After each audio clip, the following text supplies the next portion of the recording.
here we are. Man, I look weird.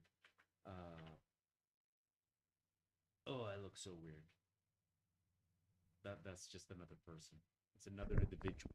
It's not me. So okay, and now for the mute, can you? I suppose your volume is still all good. So Fingers crossed. I would assume. Okay, and let's play some music. Playing Lo-Fi Girl, even though they rejected me. Rejected you? Yeah, wow. A couple of years ago, I did an art test for Lo-Fi Girl to do like the images that they put on their videos. Uh, they decided that they were looking for another style, which, if you think about it, makes a lot of sense. My visual style is definitely not uh, Lo-Fi Girl kind of visual style, but Sorry, who is Lo-Fi Girl? oh, it's a YouTube channel that's also a Spotify channel and all that, and they the kind of music that we're listening to right now. It's a channel that specializes in that. You've Well, you, I you've can't hear the never music, so. oh yes, of course. You've never listened to lo-fi chill music? No, never. I'll need to look Ah, it up. yes. Do you recommend it? I do, but for working, that's what the music is supposed to be for. Although they say it's for studying, and of course, I'm pretty sure that if you're studying, um, it'll give you the same results. But the thing about lo-fi is that it has been proven, like it's been scientifically proven, that it helps you kind of focus and stuff like that. Oh, I quite enjoyed it. It's a great thing to listen in the background while you're working. It kind of helps you zone out and get into the flow. Okay, so good afternoon, Abnormals, and welcome back to the Ministry of Abnormality Thrift Star broadcast. I'm your host, Abnormal, and today is Friday, July 1st of 2022. I'm in an exceptionally good mood today. I'll let you know why in a second, and I'll let you know why I am also in an exceptionally bad mood today. I'm quite on both ends of that spectrum today. In the chat room, I see we have Aranea. Hello. We have Felix, and we have Birthday Boy Mao, who had his birthday last Sunday, and I suppose has been celebrating all week. happy birthday, Mao! How have you been, Mao? How was your birthday? How did it go? When you're a twin and you have a birthday, do you have to like split everything you get in two? Like like if you get like a teddy bear or something, you have to like cut it in two and each twin gets one half. How does that go when you're a twin? Like what about, okay, when you're a twin and they sing you happy birthday, how does the part where they sing your name go? Not like happy birthday to you, happy birthday to you, happy birthday dear you guys, happy birthday to you. Can I turn my volume up a bit? Thanks, Felix. I will. Thank you for pointing it out.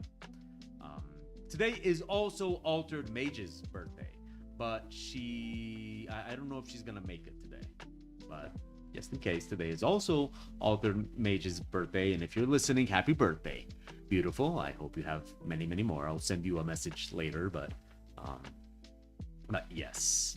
Happy birthday, dear twins. Hello, Night Cow.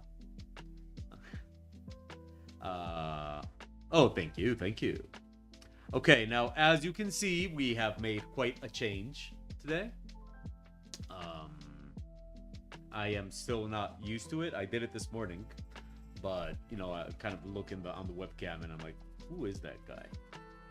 I think designer stubble suits you. Designer stubble? Oh, it looks. I am totally shaving it off. Like designer stubble.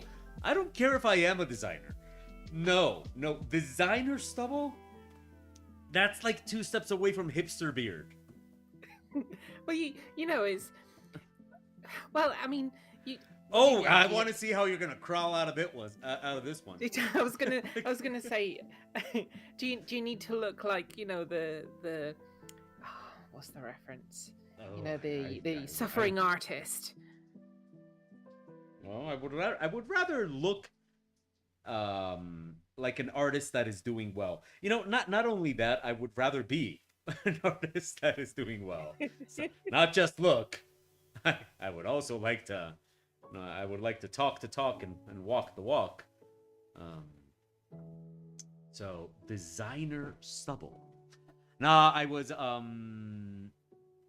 it was getting itchy, and this morning I was on the motorcycle, and I was riding with my visor open because well, okay, so on my motorcycle helmet I have an intercom so that when I ride with Pew, we can talk. And my intercom was having some microphone problems, some microphone issues, so I sent it to get fixed. And it takes like 10 days. So, I'm lifting the visor so that she can hear when I yell at her and stuff. I don't yell at her because I'm angry, I just yell at her our conversation. For her and all the cars around us. So anyway, today I was riding on the motorcycle with my visor up and my beard, and as I was riding, because of the wind, I could see like all my I could see like the beard just going like this all over the place. I'm like, you know what? I think I'm gonna shave that off. I don't like this sensation of like I have whiskers. So I decided it was time for a change. I shaved it off, and here we are. Like I was saying, I'm in a very good mood today. Because it is July 1st, and for June, Funko, hello, how are you, Bob? For June, Pew and me, we had an objective, which was to work out at least 20 times in June, and we started off with I started off with like 25 minute jump rope sessions at the beginning of June, and yesterday we completed our 20th workout, and we are at 40 minutes. So I completed 20 workouts, and I'm jump roping for 40 minutes. So I'm very, very happy about that. This has also been paired with a habit tracker that we started.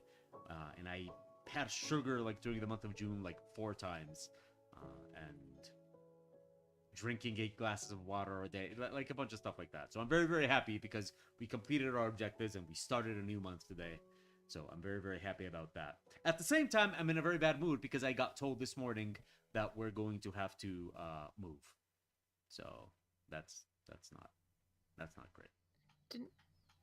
Yeah, I just moved about a year and a half ago. I was gonna say, didn't you just move there? Yep, and now I'm gonna have to move again. Crikey, was it a year and a half ago? Yeah, imagine that. It was November of 2020. And I'm gonna have to move because they're gonna sell this apartment. So the guy's really nice. He came up to me this morning as I was, going out on the motorcycle, and he told me like, hey, we have to sell this apartment. Now, of course, you get first option. Like if you want to buy the apartment. But I can't afford to buy this apartment.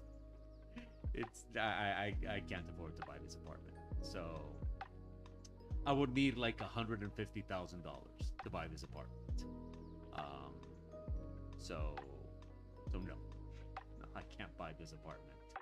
So I'm gonna have to move in November again. Which that's like not good. No, it's not good, and I'm not happy about it, especially because I love this apartment and I love living here. But honestly, I don't mind that much. I like new things and I like new spaces and stuff like that. So hey, it's July. We have more than enough time to like reduce. This is not going to be as traumatic as last time, because last time I was living in an apartment that had way too much stuff, and I had to get like a huge, like the biggest moving truck, and I filled it. But I got rid of so much stuff that at the end, it was like just half of the truck what ended up here. So it's just a great opportunity to get rid of more stuff and move to, you know. Is it hard to find the place where you are? No, not really. I mean, I wouldn't say it's easy. It's normal. Like it's not really. I wouldn't say it's difficult or easy. It's just normal. And honestly, the moving itself, I don't mind. I like the opportunity to clean up. I like the opportunity to reduce again, and I like the idea of a new place. And you know, maybe this time we'll find a place with a doorman, and or maybe a unit that has a gym or something like that. But hey, Pew, I was just talking about that we have to move. How are you, beautiful? But what I don't like about moving is the cats. I do not like the idea of it's very traumatic for the cats and stuff like that. So I don't like that part. But the move itself, as far as us humans are concerned, I don't really mind that much. It's okay, you know, just pack it up. There's no way. There is no way that it's gonna be as bad as last time. Because last time I was living in an apartment that had like 3 apartments packed into it. Because I had my parents' stuff, my brother's stuff, and my stuff that had accumulated for like 15 years. Having gotten rid of a lot of that stuff, well, we have from July until November to kind of clear out a lot of this apartment, minimalize even more, and it's just the cats that I'm not really happy about the part where I have to transport the cats. But anyway, it is what it is. Yeah. And yeah, I mean, we can't buy this apartment. There's no way we can buy this apartment. Like, I do not have $150,000 just lying around. But anyway, yeah, that's that. It is what it is. Man with no screen name. That is a little bit delayed. Okay, wait, actually, let's do a little bit of an experiment. I want to see how much of a delay we have in the chat. Because I am using the ultra low latency. So hopefully we have much better chat speed today. So stay with me. I'm just going to do this. Please type in the chat room as soon as I clap. And let's see what let's see how much of a delay that has. Oh, that is perfect. That's about 3 seconds. Yeah, that was great. Nat class or Aranea. I prefer Aranea. Thank you for the advice. That definitely Aranea is a Nat class. Yes. Hi, Nat class. Isn't that a cool name? Aranea is such an exotic name. It's lovely. I love it too. I think it's a cool name. So yes. Anyway, yeah, that is perfect. That is great. That is just a couple seconds delayed. That is great. Okay. So yeah, that catches you all up. Pew and me, we had an excellent June. Isn't the delay supposed to be the other way around? It's delay between our messages and you reading them. No. What I want to see is how much of a delay we have with the video and then with the chat and then me seeing the chat. So it's like the whole cycle takes like 3 seconds. So that is great. That is great. That is like Twitch levels of speed. And it doesn't affect the quality of your image either. Yeah, it's actually better. Well, that is an advantage that we have, and it's because if you think about it, not that much is moving on screen. Like, think about how much is moving on the screen if you're playing a video game. And how much is moving on screen when you're just streaming this, or even less when I'm like with the art screen.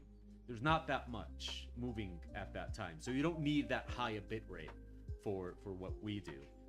For video games, like I actually can't stream video games very well. I've tried, and it did not work. It did not work. So anyway, okay, so that brings you all up to date. Like I said, just to sum it up, me and Pew, we had an excellent June. We completed our fitness goals and our objectives, and we are on to an even more ambitious July. I have lost 2 kilos since we started. So, I should be at my... I plan to be at my target weight by the end of the year. So that should be... It's long term. So yeah, I should be at my target weight by the end of the year. Right now, I am at 82 kilos, and I am supposed to weigh 71, and that's even like in the high range. Like, if I want to be like at my ideal weight, I'm supposed to be at 66 or 65, but I don't think I'm gonna make it that low. I am short, but I am not like small. I actually saw this chart that you measure your wrist, and it tells you, like, depending, like, your sex, your age, all that kind of stuff. You can see if you are literally big boned, medium boned, or small boned. So I measured my wrist, and I am medium boned. So yeah, there's no way I'm going down to 65. But at least 71 by the end of the year. So yeah, that in June. And we have to move in November. So yeah, that sucks, but what are you gonna do? And that brings us all up to date. Mao's birthday was on Sunday. Altered Mage's birthday is today. And yeah, the end. Okay, so let's get to work. Kat, how was your week? How has your week been? Tell us about your week. I have been putting the doodles in the book. Oh, how are they looking? They're looking so great. Yeah. Like I'm laughing out loud in the office as I'm going through them all. And everyone's coming over and looking at my screen wondering what I'm laughing at. What is wrong with you? Why? And okay, well, that's great. That is excellent. Okay, so today we are doing this image, and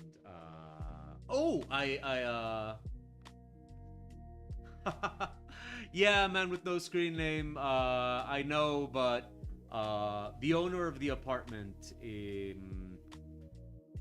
she, well, not she, but I speak to her dad, but so it's this very nice dude that owns like half the building, and he's really, really nice. Like he's a super awesome landlord. He like every time the apartment has something wrong with it, he immediately takes care of it. He's really, really nice. Like today, he came. Well, okay. Admittedly, he came to tell me that that I have to move out, but he also came to check on the leaks on the roof because it's been raining a lot lately. So without me even telling him that there were leaks, he came like, hey, it's been raining a lot lately. Like, do you have any leaks? And stuff like that. He's a really nice guy, but basically, his daughter, who owns the apartment, told him like, hey, I have to sell the apartment. So he was nice enough to offer me. Yes, Pew is correct. His name is actually Aladdin. Like that's his real name. Like his name is Aladdin. Which amuses us a lot.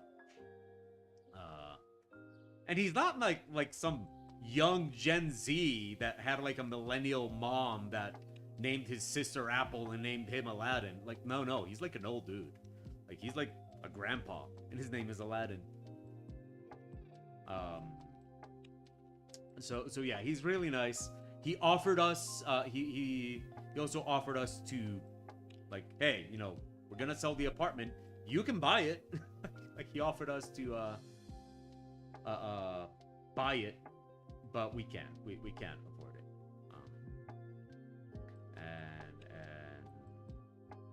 And besides, we're not sure if it's such a good idea to buy an apartment when long-term plan, we want to live in another country. So you were named after Bob Dylan? So yeah, long term we want to leave the country. Like this might be in like 4 or 5 years or stuff like that, but we're not gonna have finished paying the apartment in 4 or 5 years. So we're like yeah, you know, it might not even be worth getting like a bank loan or anything like that. So I can see my kitty over there, and like, Golem, I'm sorry for what's gonna happen in November, dude. But oh well. So today we are drawing protesters.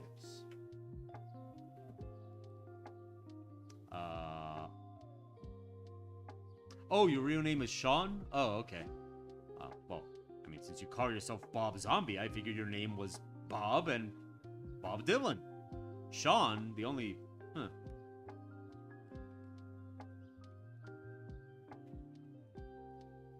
Oh, yeah, I thought so too, Aranea. Red Rock is the name of the prison where Boo is being held. Now, Cat doesn't actually know Red Rock, the person, and also Cat didn't write it, so. I didn't know. No, because Cat, like, she just likes to pretend like she does stuff, but she doesn't. She doesn't really. I work so hard. Yeah? Well, let's see. You don't write. You don't make the art. I don't. And InDesign puts the book together. Like, it's not like you have to do anything. You just press the... Well, that's what I do. Yeah, you just press the make book button. And that's it. I wish there was a make book button. It would make my life a lot easier. Yeah, so... Oh, they should totally invent that button. That would be such a cool button.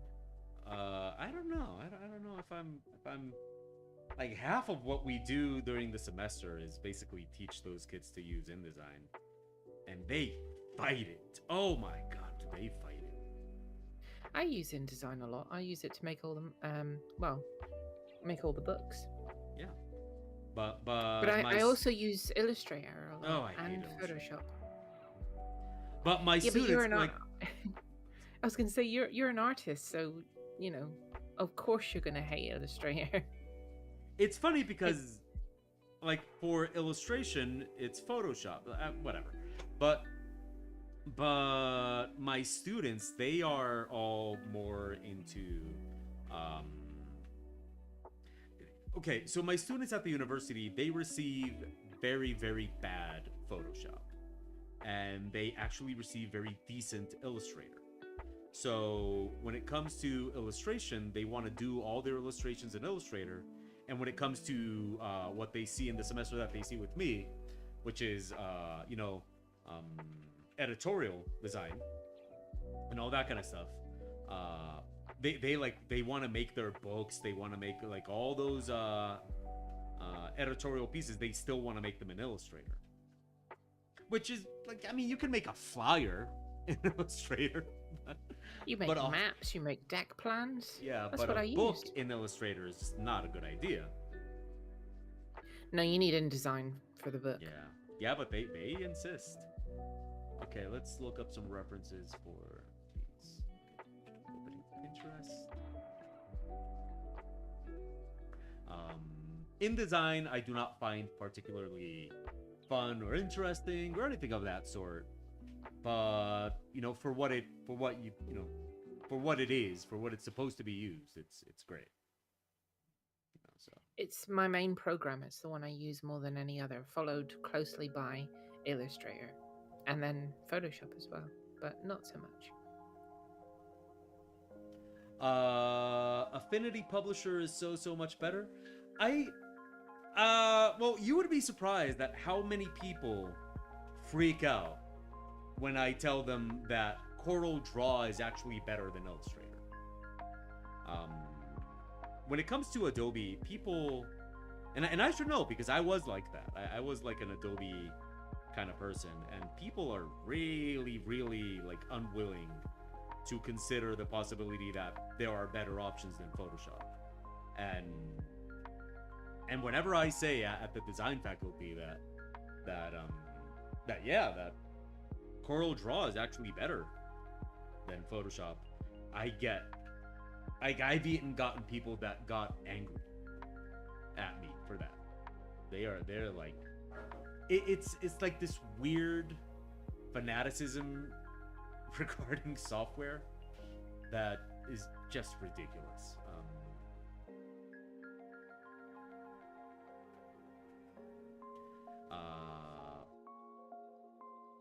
But yeah. Anyway,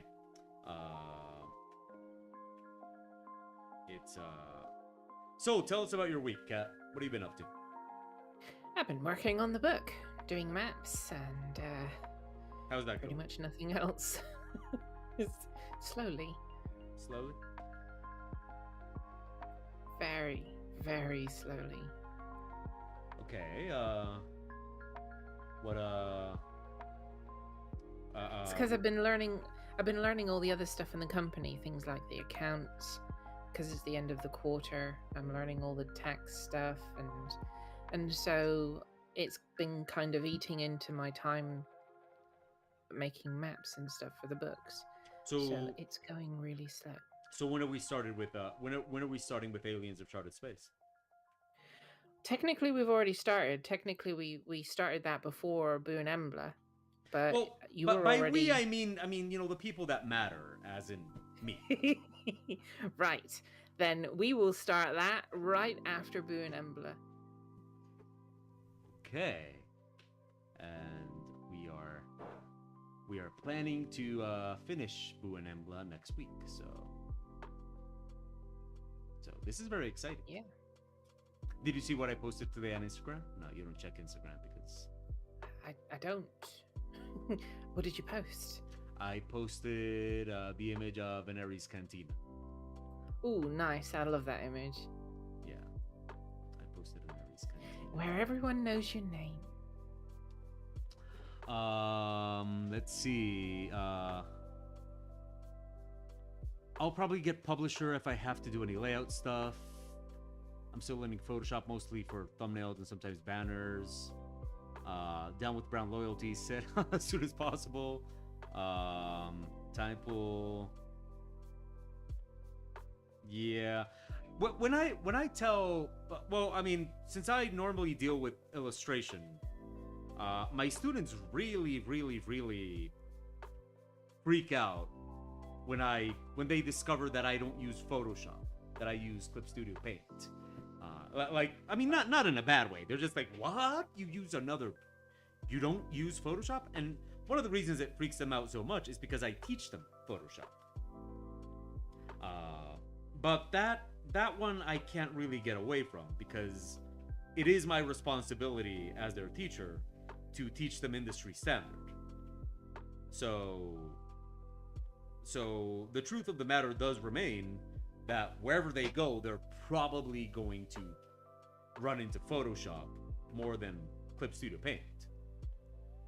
So it does kind of fall on me to make sure that they learn the program that they're most likely to run into.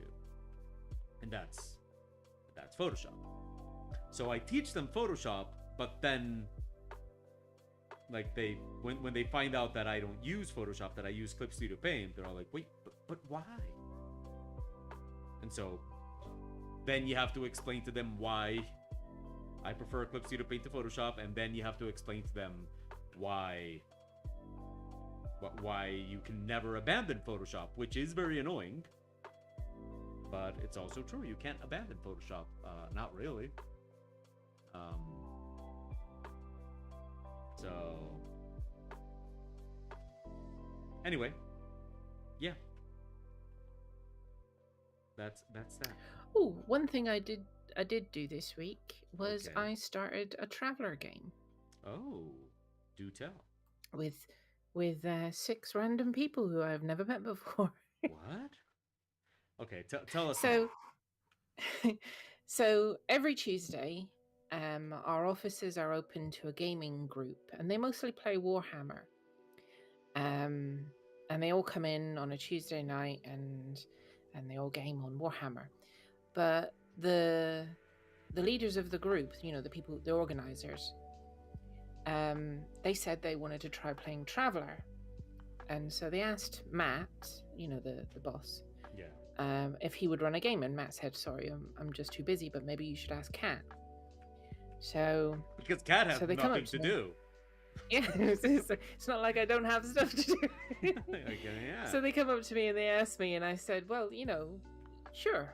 It's Tuesday nights, and I'm here anyway. I can run a game for you. It's not a problem."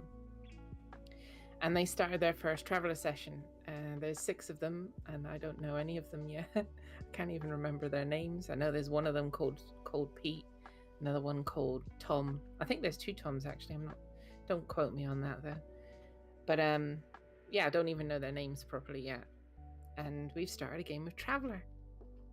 Well, First thing I'm going to do is put them through something that we've worked on JTAS. Ooh, what are you going to put them through? Adrift.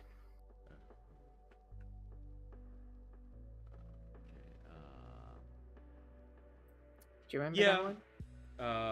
Adrift. It's kind of the cover. Oh, yeah. No. At first, I understood drift. So, I'm like, what? Adrift? What is adrift? But adrift, yes, I do remember adrift. Wait, I haven't shown people what we did this week. Oh, no, you haven't. So, okay, what was I working on last Monday? Last Monday, I was working on these 2... Wait, no, what was I working on last Monday? Oh, we were making the doodles, of course. Yes, so, that wasn't on Monday, that was Wednesday, that was this week. Yes, that thing. So, we have these 2 images. Boo and Embla looking at a map. We have Boo trying on clothes. And yesterday, I made this image, which is one of my new favorites. So cool. Yeah, it looks so good. And we finished the cover.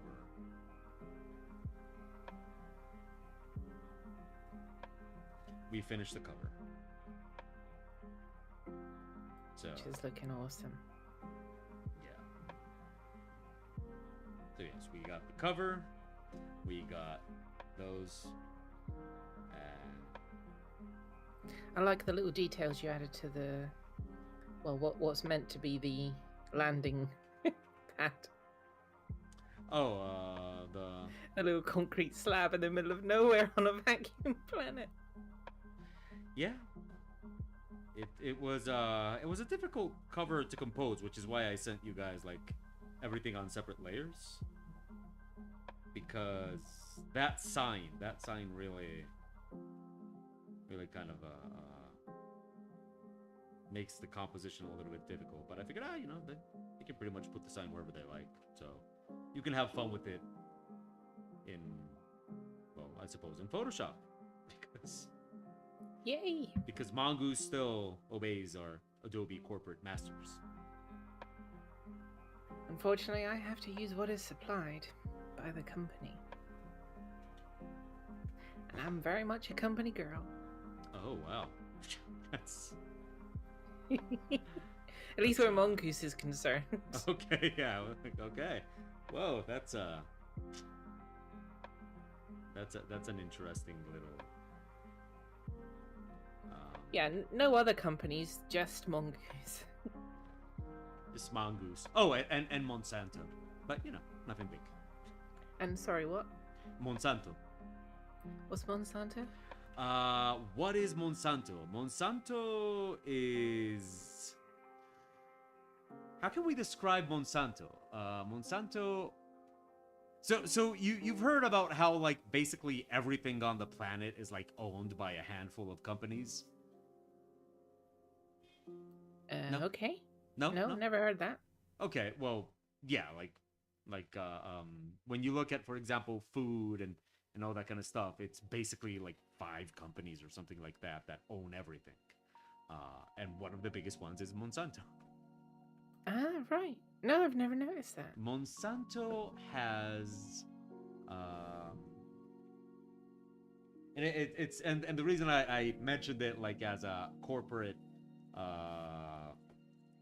wait, what does Monsanto own? The reason I mentioned it that way is because um, they like copyright seeds, so so like you can't like there's certain like improved seeds for crops and stuff that you can't plant because Monsanto owns the copyright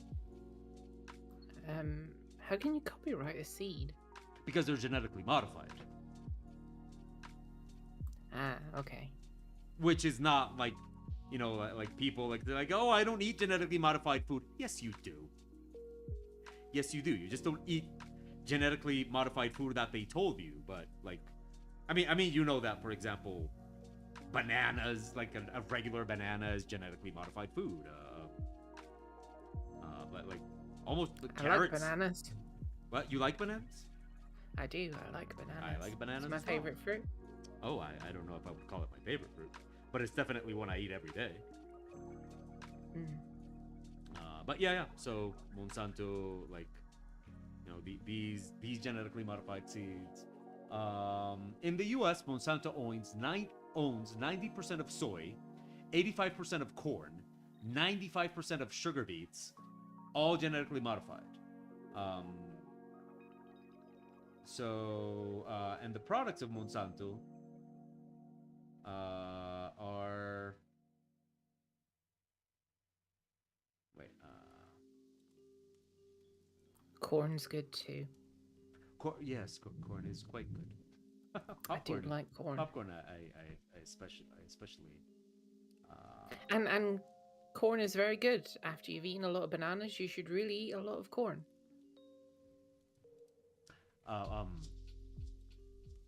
Is there an explanation for this? Should I really give an explanation over YouTube?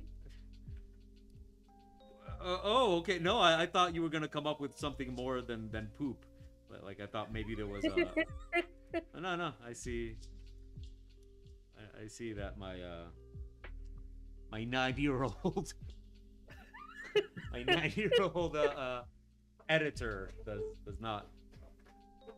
does quite not like, yeah, she doesn't roll that way. So okay, what's going on here?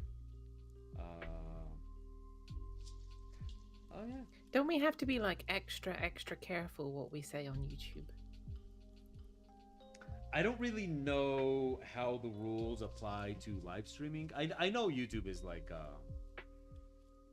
is very censorious and stuff like that, but I'm pretty sure we can talk about poop.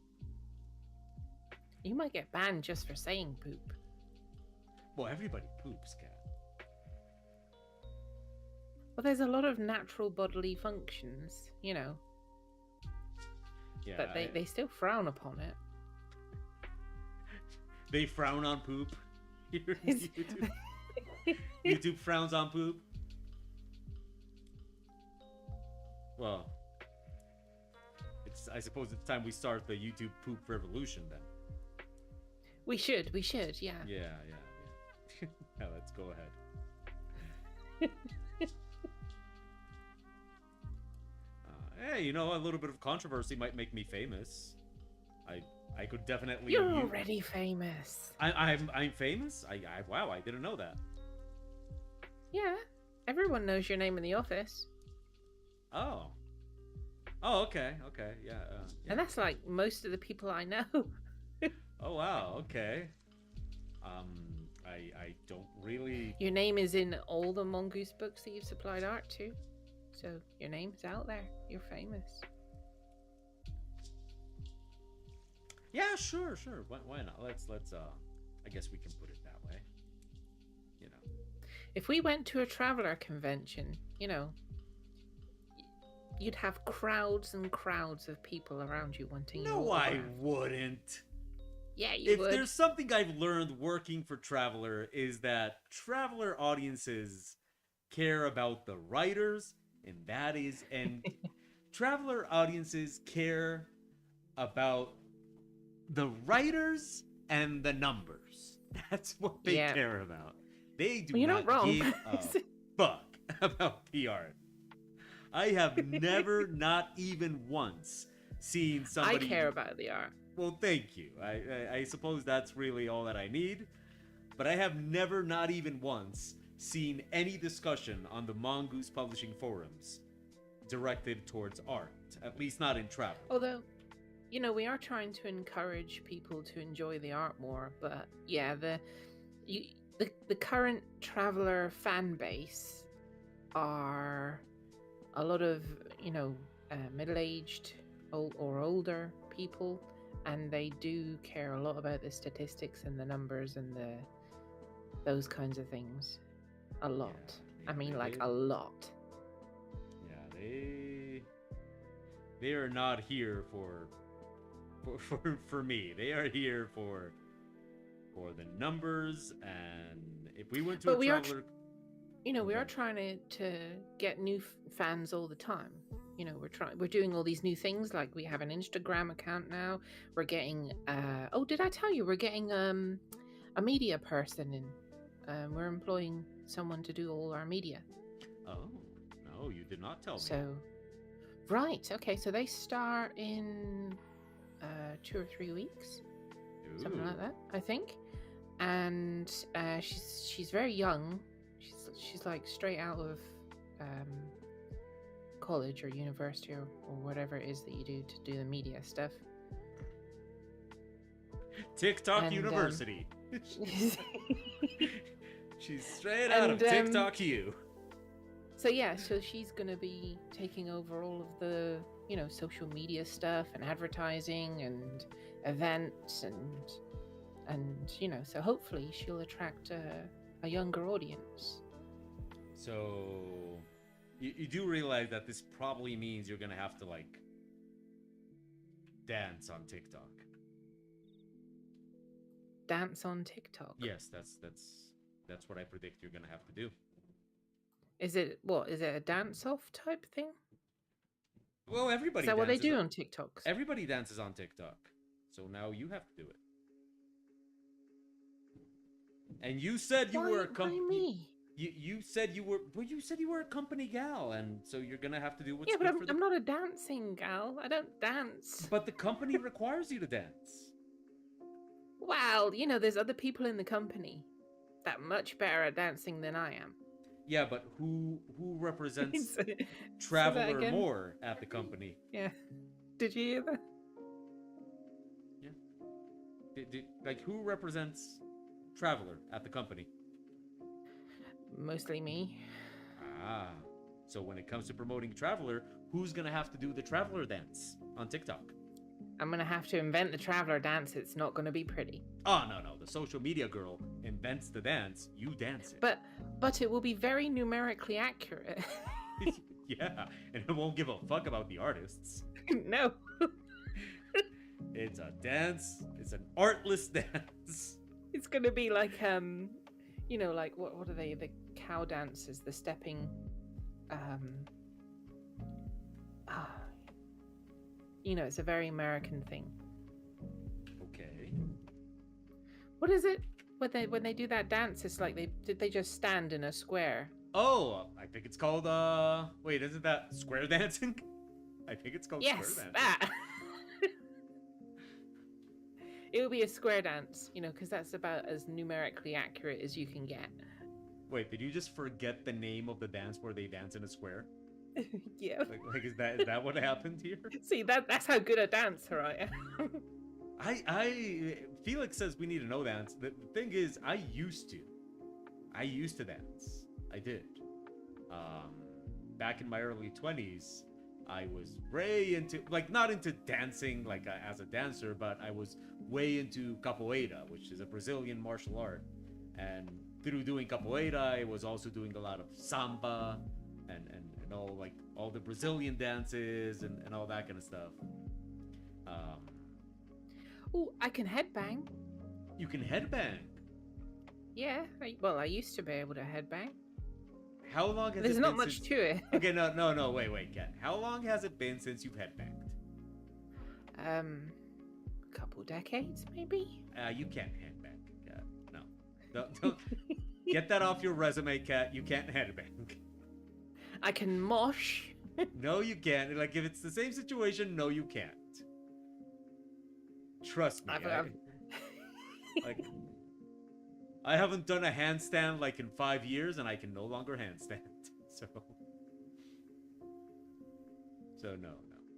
Have you tried though? Yes. How did it go? Because that would be a good TikTok. I managed the handstand, and it was very painful. Okay, wait. So you can do a handstand. Well, yes, but at what price?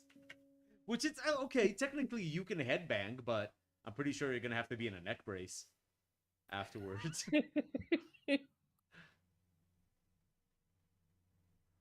Wait. This would be. I'm looking for... I don't have the hair for it anymore. Yeah, I can headbang, but it's very unsatisfying to watch me headbang. Because there's no hair for the headbanging. So it's just me... Wait, I have to go check on my windows. Give me a second.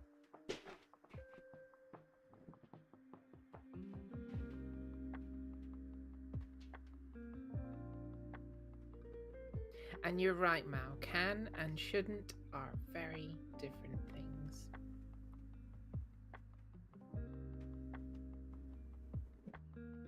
For example, I shouldn't dance for TikTok when the media person comes in and takes that over.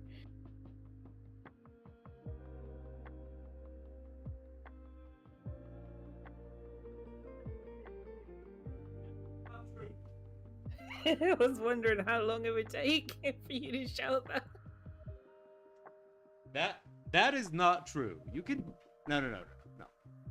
This isn't that you can't or shouldn't dance on TikTok or headbang. This is that it will hurt you, and you will,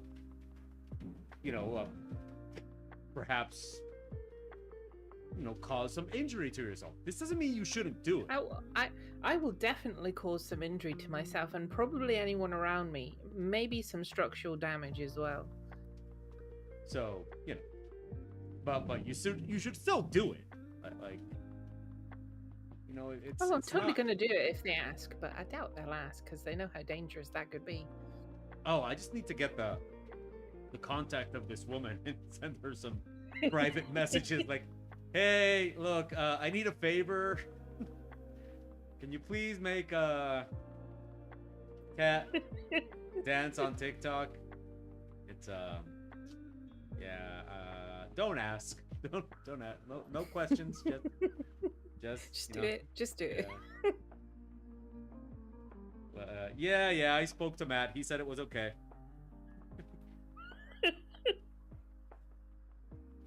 Yeah. Which has never actually happened. I've never spoken to Matt. At this point, I'm starting to think he's the Wizard of Oz. Not many people do, to be honest. He likes to, So he like does the Wizard posts. of Oz. He does the posts on He does the posts on Facebook, which actually he won't be in about 3 weeks because the new girl will be taking that over. Media girl. Yep. And he generally doesn't like to, he's not a social person. He likes to keep to himself. Neither am I. This is my social. This is what I do socially. He's happy in the background. You know what I just realized? I was... Has nothing to do with the topic of the conversation. But I was gonna mention that another... Wait, I have to close the balcony a little bit. It's raining really hard.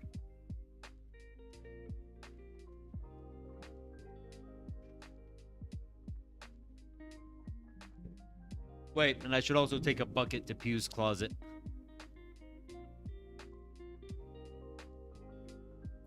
A bucket to Pew's closet. It has leaks. Is there a leak? Yes. Ah.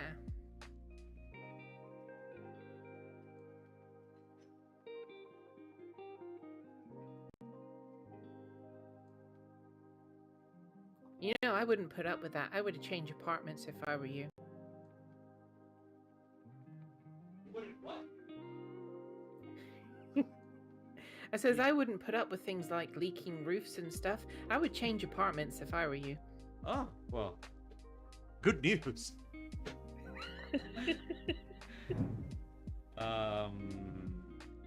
No, actually today when the guy when Aladdin came and like, hey, like, are you guys having leaks? And we told him, like, yeah, we have like several. And he said, okay, you know, I'll fix them, but we need it to not rain for at least a couple of days, because, you know, you can't fix leaks if it's raining all the time.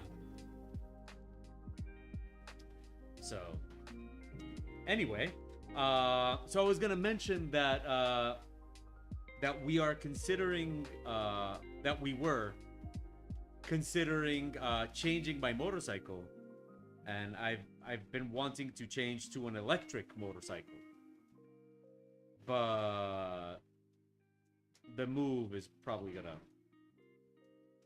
Are you changing because it's better for the environment or some other reason? No. I don't get me wrong. I want to, you know, I love the environment, but well, electric vehicles help with emissions, but they contaminate in their own way. Like, you know, making the batteries for electric vehicles is incredibly harmful for the environment. So no, no, it's basically. Wow, that's really strong rain and thunder, isn't it? Yeah, it is. But no, I wanted to change to an electric motorcycle because. Oh, jeez. Okay. I just gotta make sure we're not getting any of the leaks. Wait.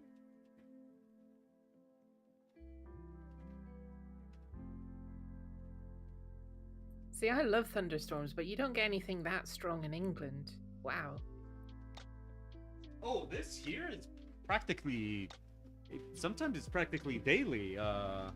Here, where I live, is actually one of the cities with most thunder in the world.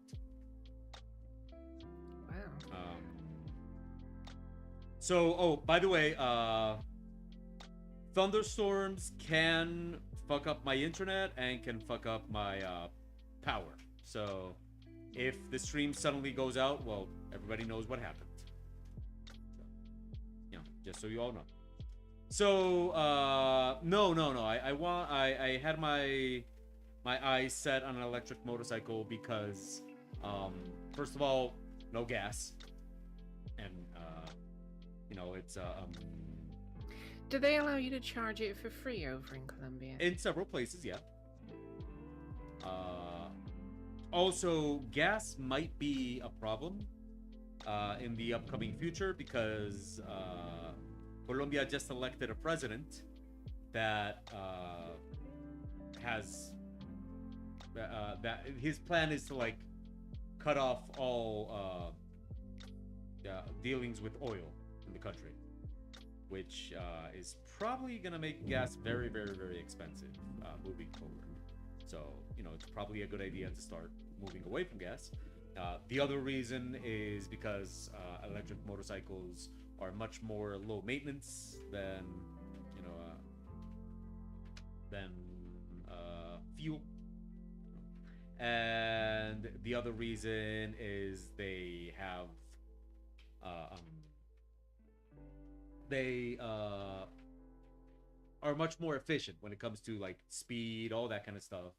It, you know, so yeah, we've been looking at some electric motorcycles, and we're kind of planning. Okay, let's sell the one we got. The problem with electric motorcycles is that electric motorcycles are very expensive. So the idea was, okay, you know, let's. Wow. That's insane. Yeah. Okay. Uh, oh, is that hail? Oh, I hate it when it hails. Hails is a guaranteed leak. Like when it hails, it is guaranteed that it leaks because hail kind of gets in between the roof shingles, and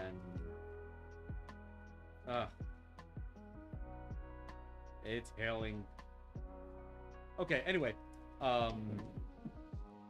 but yeah, with the recent news that we're gonna have to move, we're probably gonna have to cut out any kind of expense like getting a new motorcycle because electric motorcycles are like really expensive. The one that I wanted was 17 million pesos, which is about, I'd say that's about $4,000, which no, it's more. I'd say about 5,000. Okay, about $5,000 is the electric motorcycle that I would want to get. But that is 17 million pesos, which I know it doesn't sound like that much when I say it's $5,000, but now the one I would really want is like 24,000 euro, which is very expensive. That would be like 100 and that would be like over 100 million pesos. For a motorcycle, that's just way too much. But wow, okay, wow. Oh wow, it's hailing and wait, I don't think I can show you guys.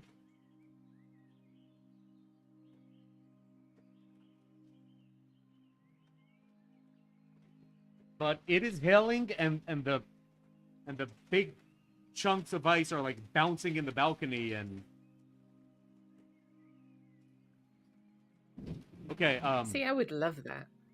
I do, but I'm streaming, so it's like I can't enjoy it at the moment because I'm busy doing this.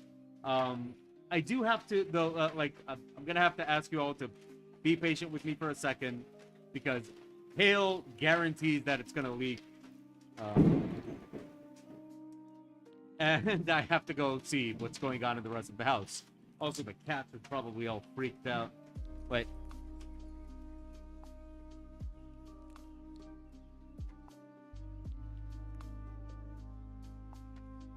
Wow, that sounds really strong.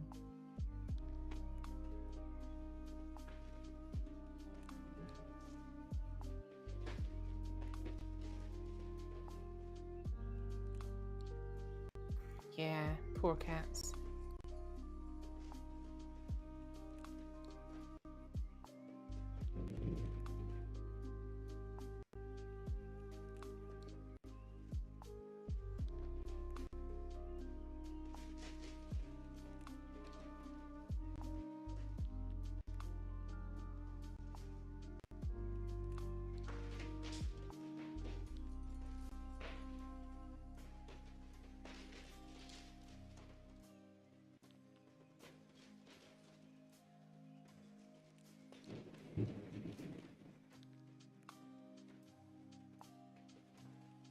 okay, give me a couple more seconds. I have to find the cats. See where they hid.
Ah, bueno, pues si quiera.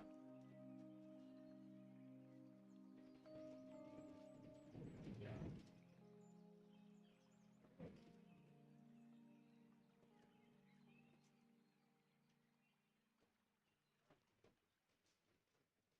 Okay.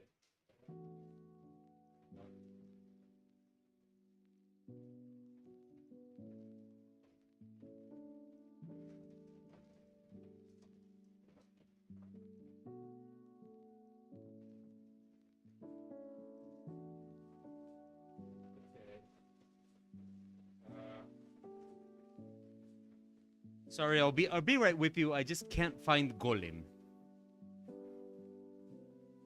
Poor Colin.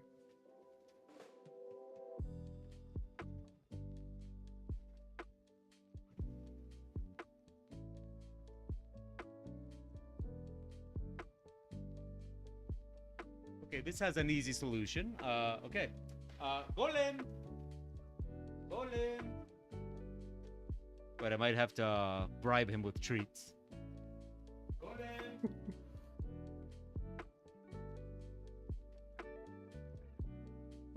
Golem! Golem! Golem! Oh, hello. Hey, Golem.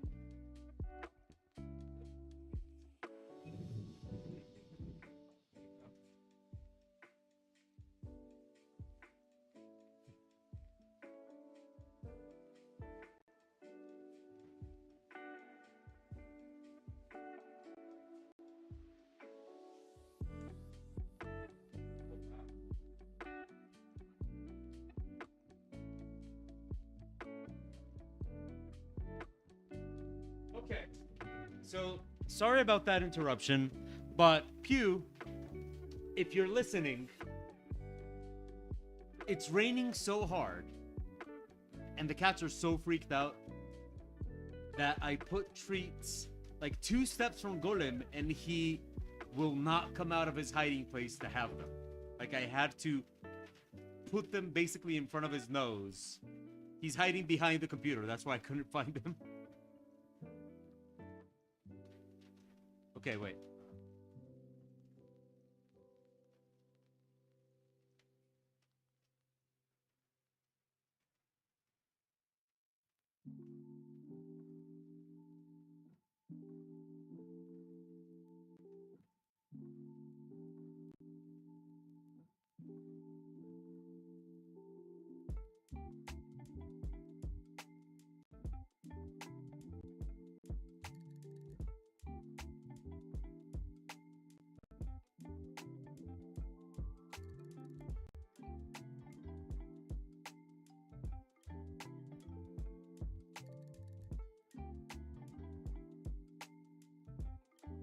Okay, I think we're good now.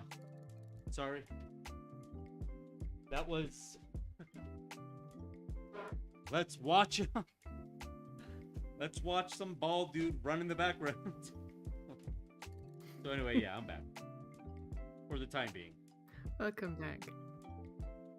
Yeah, yeah, it's, anyway, yeah, so... I don't think I'll be able to get an electric motorcycle. At least not until the whole issue with what's gonna happen with my living situation gets solved.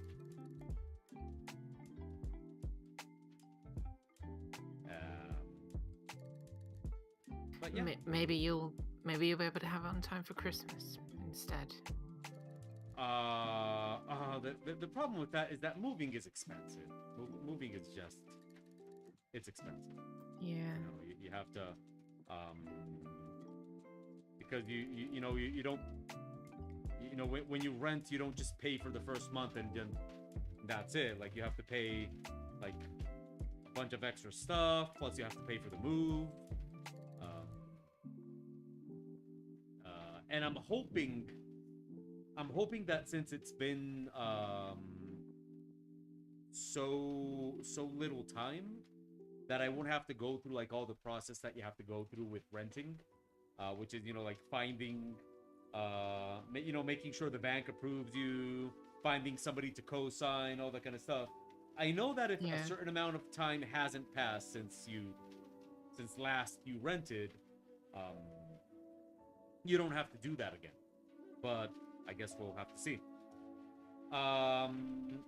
If I got one, what brand would I get? Well, the one I would love is a brand called Zero. But those are the ones that cost like 24,000 euro.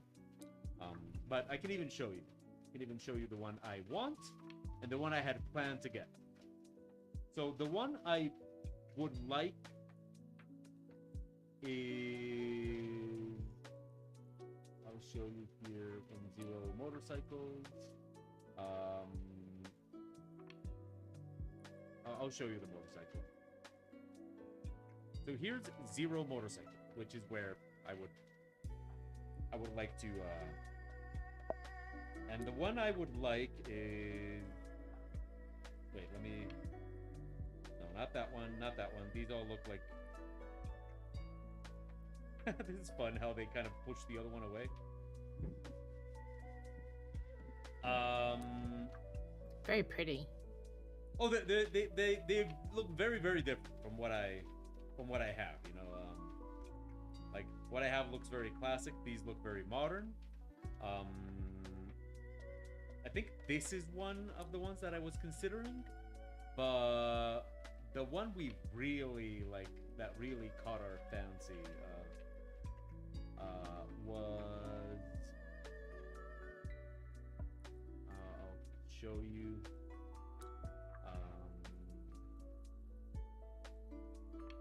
I have to tell this that I'm in Colombia, and apparently, okay, wait.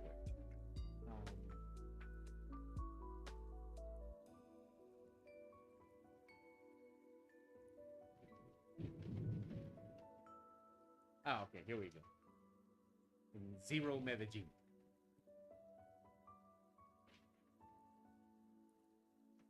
I'm just waiting for it to open. In the meantime, back to this guy. Okay, here we go. So, the one we really, really, really, really would want is, this one, the Black Forest, this one, is one that really caught my fancy. Mm-hmm. And I think it's the... Looks like it's got a lot of storage.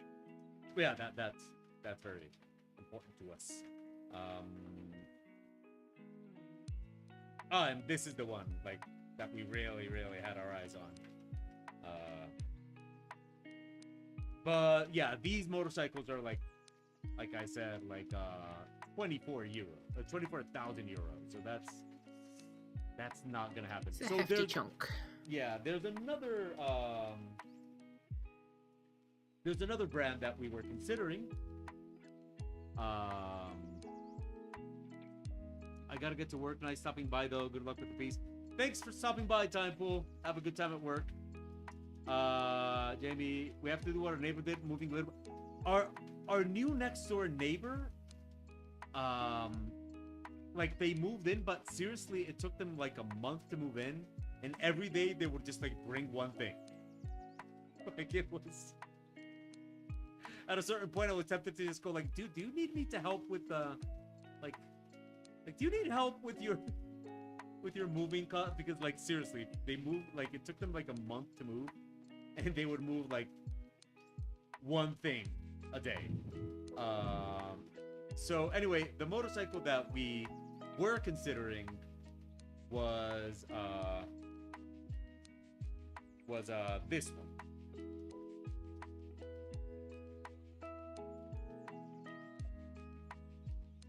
So see, that's very pretty. I like that. Yeah, it's got like a more kind of a scrambler kind of vibe to it. And this one is 17... Bit of a retro feel. Yeah, and this one is 18 million pesos, which is about $5,000, which is much more doable. This one, these are like much more affordable, but they have a lot less power, and I don't like the tires on this one. It's got like teeny tiny tires. And this one I think is very, very pretty. This is actually maybe the one I like the most, the way it looks. But it's very underpowered compared to the other one. And considering that normally I ride with you, that would be... These are other electric motorcycles that they have. So this is the one that I had my eye on. But anyway, yeah, that's the situation. Finish the thing I've asked you about perspective and stuff. Posted it on art. Can you please tell me if there's anything that looks off at a first glance? I went with your zit theory. Okay, wait, give me a sec.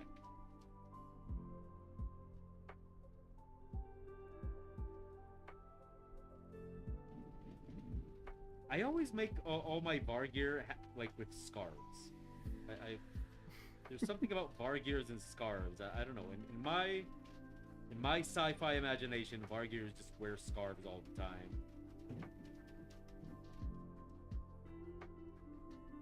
For some reason.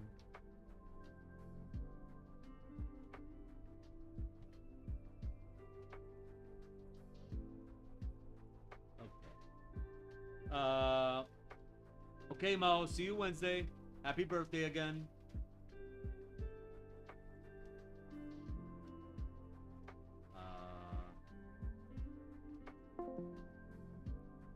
Wait, what happened? Oh, okay. Okay, I see what happened. Oh, shit. I accidentally closed Discord. Hello, Kat. Welcome. I accidentally closed Discord. Felix, yeah, I think the perspective on the feet works now. You kind of lost me a little bit there because you said, like, I did the perspective thing you asked me, you told me, and I'm like, when did I talk to you about perspective? Ah, you meant the perspective on the feet. Yes, it looks good now.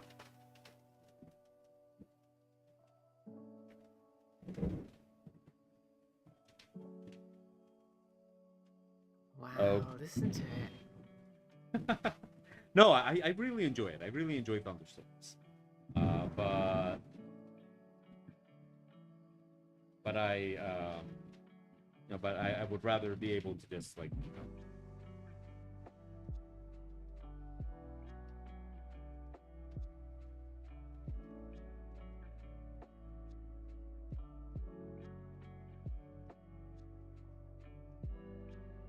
So, do you have any opinion on electric motorcycles, Kat? Well, I don't own a motorcycle. But I don't have any opinion either way, really. If someone came up to me and said this car is better than your car and proved it to me, I'd say okay. But at the moment, I drive a Jag. That would be a very douchey thing to do. What? Like, I'm just imagining you in your car at a stoplight, and then another car, like, stops by you, asks you to roll down the window. Like, what? My car's better than yours! Okay. Have a nice day. Congratulations. But they'd have to prove it, and my Jag is pretty fast. Had fun with pushing the values a bit more. Was watching some Mark Burnett videos, and he had something like your art sucks because you don't have good values. Values is definitely one of those basic aspects of art that gets overlooked a lot by people. And Mark Burnett is a great place to learn.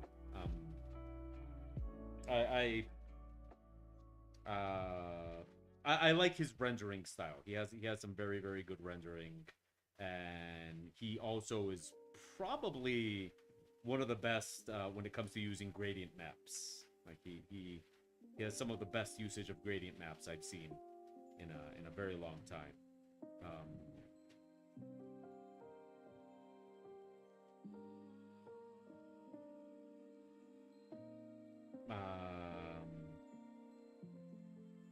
So yeah, my car's better than your car.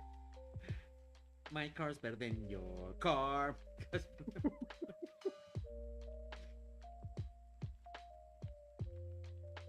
I don't really know much about that. I always assume that Jaguars are awesome, but because, you know, I've I've been sold on the idea that Jaguars are awesome. I don't know.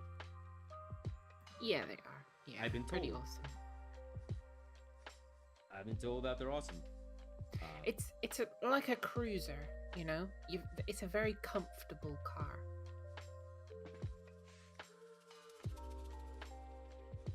Okay. Okay. Well, I've never had a comfortable car. The car I had was a Willys Jeep, so that wasn't really very comfortable. If anything, quite the opposite. It was fun. It was a fun car. But yeah. I'm not abandoning the plan of the electric motorcycle, but I do like some of the comforts that it would offer. You know, Yeah.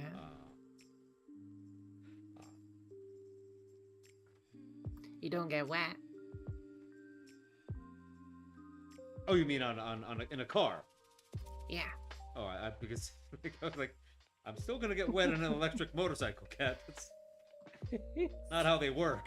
They don't have a force field for that part.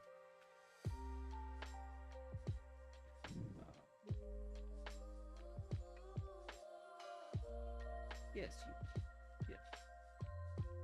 Yeah. Okay. So what's everybody got planned for the weekend?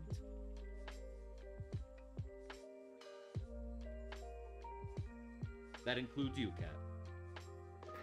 Oh, I'm going shopping. You're going shopping for what? Clothes. I need some new clothes. Why? Because the clothes I've got are getting a bit old, and I need some new clothes. Okay. All right. Okay. So nothing exciting, you know. No, I was just, maybe you had like an event, like, oh, we're gonna have the Mongoose Gala. No. No Mongoose Gala. No Mongoose Gala.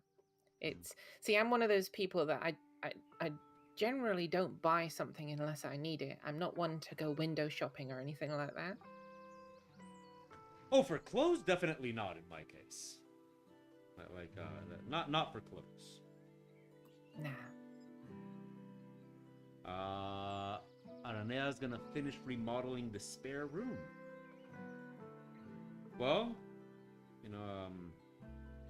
I'm gonna be homeless in November, so if you can, maybe you can, well, I'm not gonna be homeless, but for the joke. For this joke, I'm gonna be homeless in November,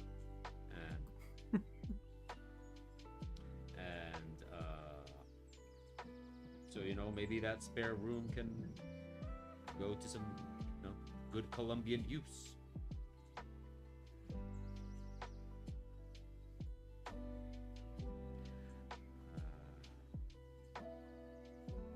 This weekend I'm probably gonna have to do family. Mum and Dad or other family? Yeah, they're visiting, and my sister shows up today in the evening. So, and my parents don't know, so they're gonna be surprised, and they're probably gonna want to do stuff, like go out and eat and stuff like that. Bless. I'm not much for that sort of thing, but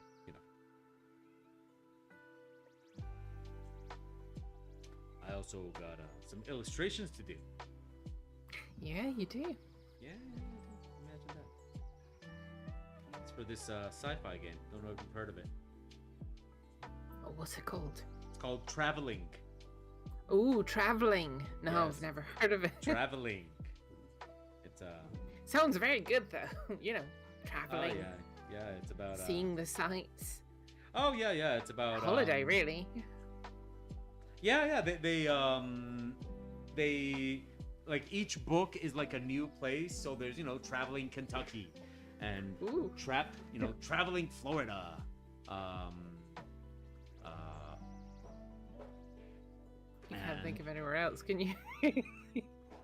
not Kentucky and Florida. That's pretty much all all there is. They've only put out 2 books, so Yeah, just the two. Yeah, but it's been more than enough. And they're concentrating on the American states. Oh well, that's pretty much all there is in the world. I've heard about a place called England. China, but China. yeah, um, like way, way, way, way on the other side. So, yeah, there was a place called England, but England's not real. That's like No, it's like it's like King Avalon. Arthur, and like Yeah, like next you're gonna tell me you live in Camelot. I know. Oh yeah, and they have a queen. Come on, get real. I mean, who has a queen? Yeah, exactly. What is this, a fairy tale? So besides Casey and the Sunshine Band and Garbage, what is my most favorite band? Well, I can't really say that I have a favorite band because, that's not how it works. I have bands that I'm really, really into. I love, lately, me and Pew, we've listened to a lot of Windrose. We listen to Diggy Diggy Hole almost on a daily basis. Got you addicted on that, did I? Yeah. But I listen to a lot of the Interrupters. They're a great ska band. I love the Interrupters. I listen to a lot of. I love Pink Floyd. Oddly enough, I'm not that much into The Wall, which is what everybody goes into when it comes to Pink Floyd. Not that much into The Wall. I prefer I think Pulse is one of my favorite albums of all time. Another band I like a lot is called Dreg. I really like that one. I'm very, very much into Real Big Fish. Yeah, I love anything ska. So, Real Big Fish, The Interrupters are bands that I listen to a lot. I listen to a lot of Hugh Laurie. I like Hugh Laurie a lot because I like the blues and Hugh Laurie is great at pretty much everything. What else am I listening to? Counting Crows. I absolutely love Counting Crows. Enter the Haggis. Floggin' Molly. Yeah, I love Enter the Haggis and Floggin' Molly. Young Dubliners, I love a lot too. What else do I listen to a lot? Wait, I can tell you. Just by looking at my Spotify. I love ska punk, and I especially like Scottish and Irish ska punk. So in that case, I don't have names of groups. I just have a collection of Scottish, Irish ska punk. So, and I end up listening to right here I'm looking at a song that I've been listening to a lot called Patron Saint of Thieves, and it's by a group called the Rumjacks.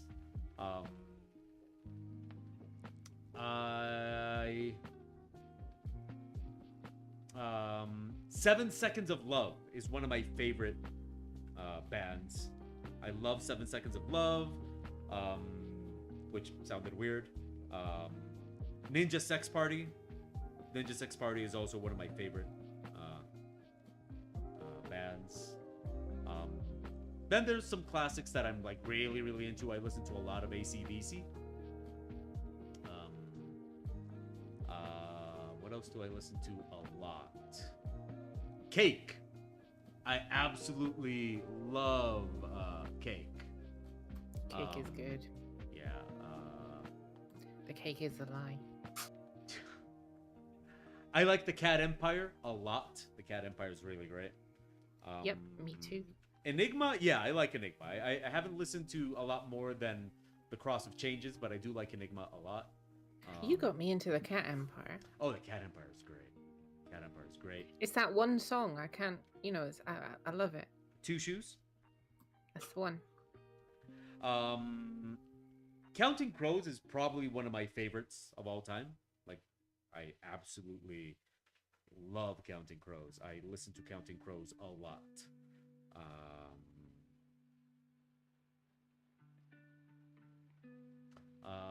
What else do I like that I listen to a lot? Enter the Haggis is a very, very big on my playlist. Flogging Molly's very big on my playlist. Interrupters, I also mentioned that.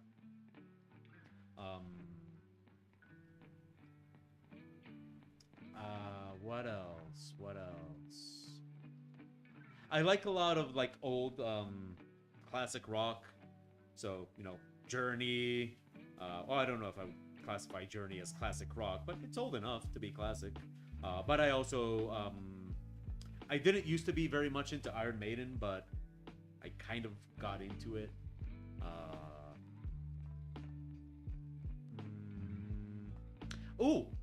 I almost forgot. Me First and the Gimme Gimmes.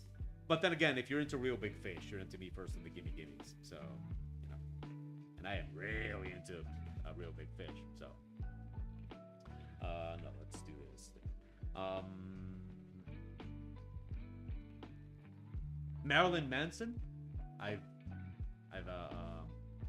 always liked Marilyn Manson a lot.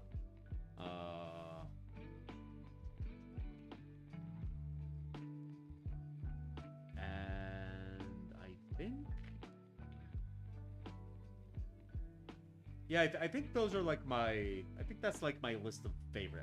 I listen to a lot of stuff, of course, but I think that would be like my ultimate favorites list. Then again, we have Spotify, so when you got Spotify, you basically got a lot of variety there. So, and I pay for Spotify, but hopefully in a couple of months I won't have to pay for Spotify because remember I told you guys that my health insurance allows me to trade in Google Fit points for insurance points that entitle me to rewards. Well, one of the rewards I can access is Spotify. Like, if I work out enough this month and make enough points, the insurance basically gives me a Spotify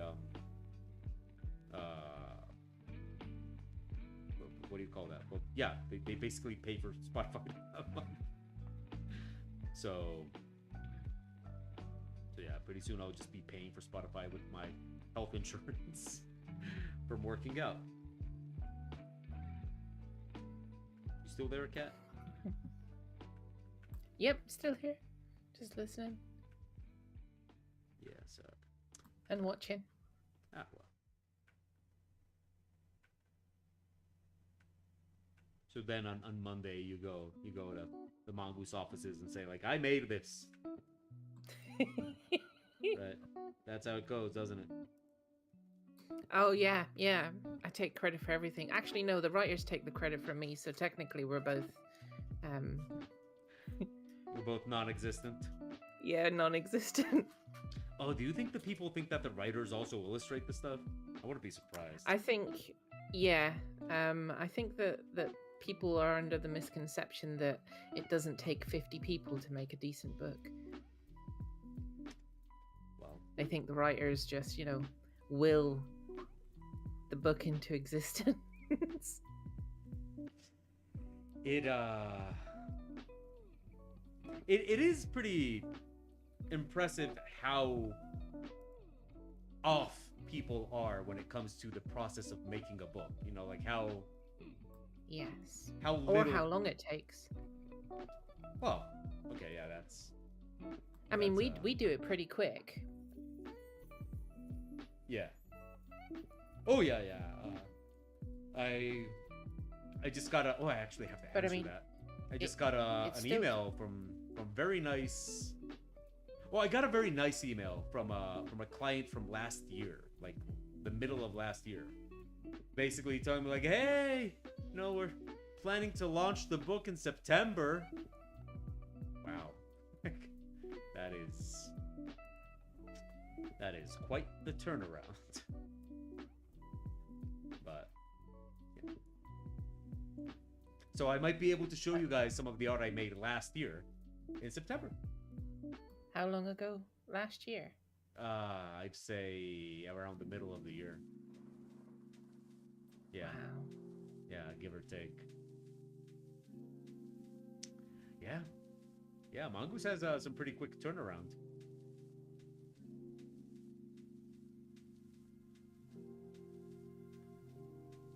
It's, okay, let's go with this guy. Okay. Yeah, Mongoose has some pretty quick turnaround. But we do work hard. Work hard, play hard. Nah, we haven't played in a while. Well, except you. You played on Tuesday. Oh yeah. That was actually my first Traveler game in like, I don't know, about a year.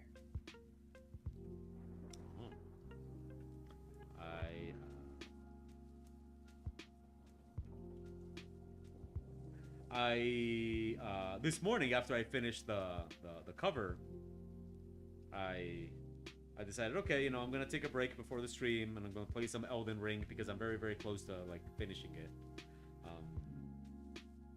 I already killed the final boss in Elden Ring, but you know, you don't have to end the game there. I went to get some optional bosses and stuff like that.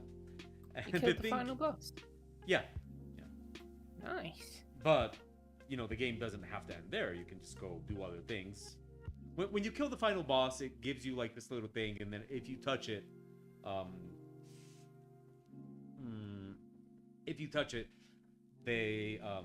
then the game ends. But until you touch it, the game doesn't need to end. Like, you can continue. So there were some places I hadn't gone to, some things I hadn't visited, stuff like that. And there's one boss that I haven't fought against, but Pew basically told me, like, don't you dare fight that boss without me here. So because I've told her so much about that boss that she like really wants to see it. I hate it when I get messages in ArtStation like, hello, we like your art, come make NFT monkeys for us. You know, the I'm like on a lot of job boards and stuff.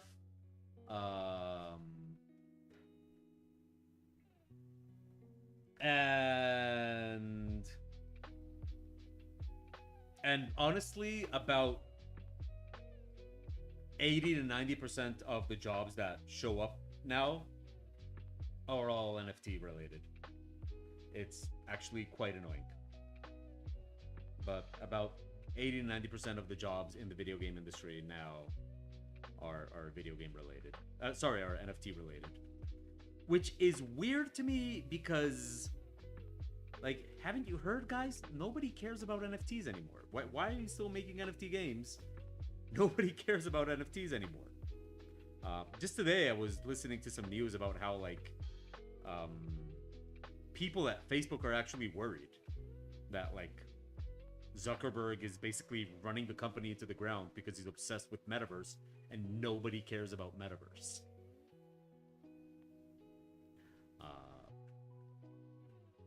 And NFTs. And like, nobody cares about those things anymore, but still.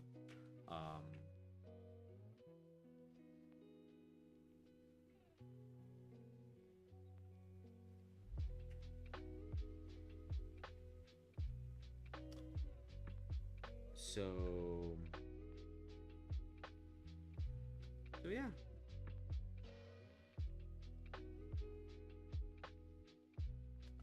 like the market looking for people to do NFTs is always going to be behind what the actual market is doing. Yeah, yeah, yeah, but like most of the job, but most of the available jobs right now are just NFT related. Um, and I also hate how I still don't understand them. I understand them. I even I even like was in conversations with a company to maybe consider some projects, but that thing kind of fell through, and honestly, I'm kind of glad it did. In the end, I kind of have to step out of the project, tell them, like, guys, sorry, I'm not comfortable working with you guys anymore. So, but I did learn how to make them, and I was actually planning to show you, like, as soon as I have time, like, as soon as we're done with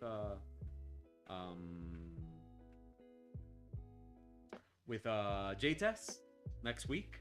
I plan to do. I don't know if you guys are interested, but I was planning to do maybe a stream where I teach you guys how to make, not NFTs. I mean, NFTs is unnecessary, but where I teach you guys how to make images generated with random algorithms. It is actually fun.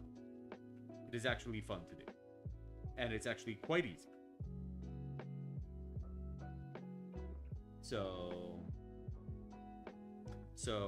And that's the thing. That's the thing, Nat class. Like, once you learn the how to make them, you can actually do a lot of experimentation. You can kind of you can have some fun doing. Wait, I'll show you what I mean. Where is it? Where is it? Here's the protoform experiment. So like you know, if you try to push the boundaries of the art that you can make, you can come up with some pretty interesting results in terms of. Wait, let me. Like, for example, here we had. I'm gonna go with. Okay. Wait, let me just go with the plain one.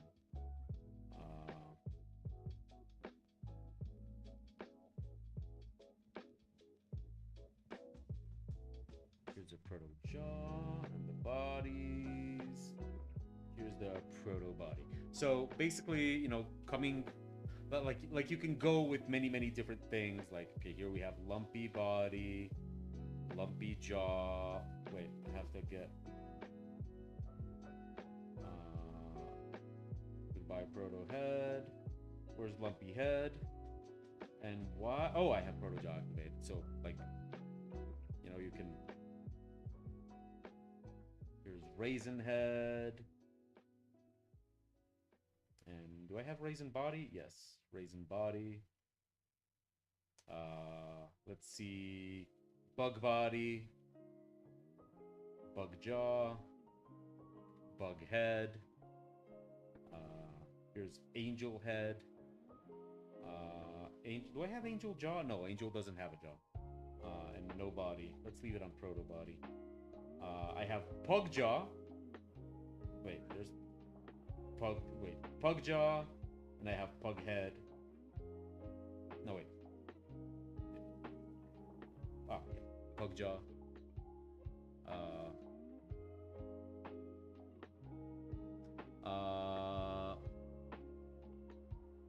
Yeah, no, it's actually fun to experiment with and stuff like that. And the thing is, you pump it into the algorithm. Like, it's very easy. You can do it like automatically from Photoshop, and the results are very interesting. And that's the thing that, like, I want to show. And it's like, and it doesn't have to be an NFT. Right? Like, you can just, you can just do the thing, have the fun, make art, and stuff like that, and it doesn't have to be an NFT. Which is something I think a lot of us kind of, like, yeah, just because they use this to make NFTs doesn't mean that it can only be used to make NFTs. You can also make other things with it. So it was a fun process to learn. But then I kind of wasn't happy with the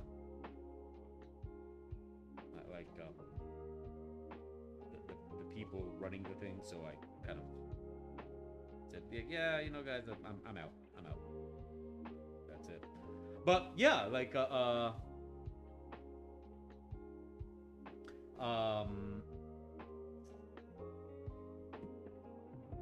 when it comes to video game work, it's like I don't want to work on a game that I wouldn't be able to like be proud of, right? Like I don't want to work on a game that I would have to like, that if people ask me, like, what game are you working on? An NFT game, like, no. So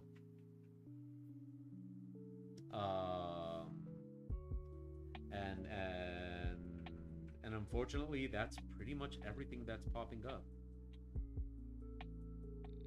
So right now, like job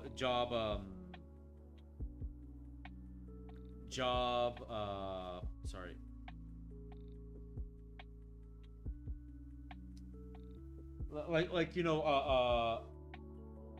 Oh wow, there's like little drops of water all over my living room from when it was hailing, that some of the hail kind of bounced into the living room.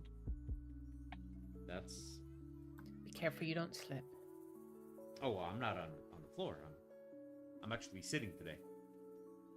Then be careful Pew doesn't slip when she gets home. She's not coming home. Her sister's birthday's today, so she's... Oh, bless. So yeah, she's... I just wanted to be dramatic for a little bit.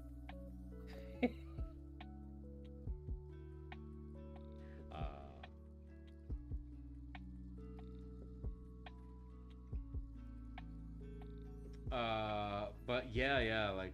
Oh, the other thing that really is annoying me from, job sites and stuff like that lately is that the concept of remote working was kind of changed with the pandemic. So now when you see remote working jobs, it's not what it used to be. Remote working jobs used to be, you can be anywhere and work for us. And now it means, we want you to live close by, but you don't have to come into the office every day. And I know for a lot of you that doesn't really matter, but for somebody like me that, lives in Colombia, that is a big deal.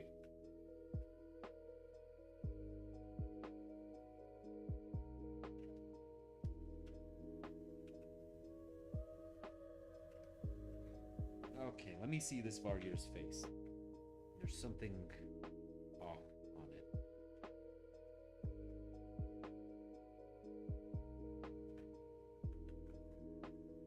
There you go. That was a simple adjustment. Nice. Oh, Riprad, hello. How are you? And Felix, I hope you have a great weekend. See you next week.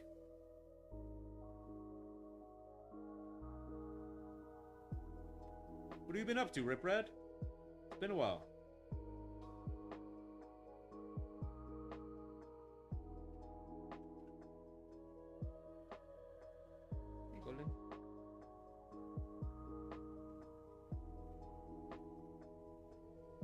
Okay, wait. We have a problem. This guy's head is way too small. This guy's head is way too small.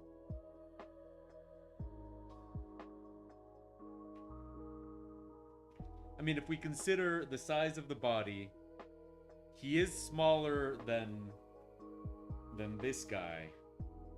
But yeah, he needs a bigger head. I'd say about that big. Yeah, it seems about right. Chillin', still working with that AI image combination stuff. Yeah, seen a lot about that these past few days. Every single artist I know of is making YouTube videos about, is AI going to replace artists? And stuff like that. They're all making those videos these days.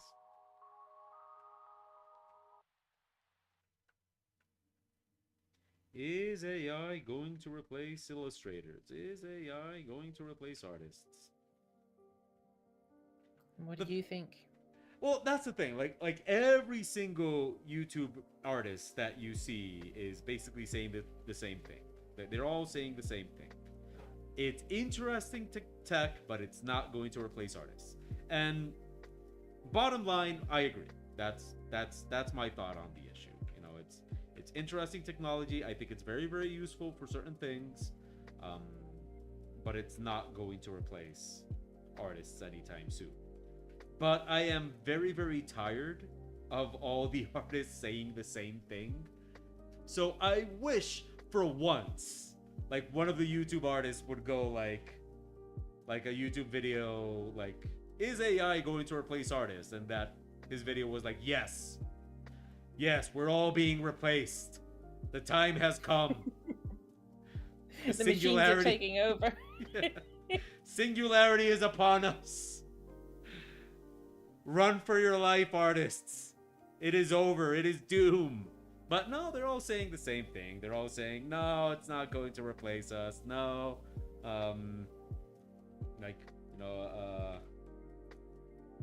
The AI cannot be creative. Blah, blah, blah, all that. For once, I would like just an artist to go like, yes, I have seen the end times. It has been foretold. It's like, it was foretold.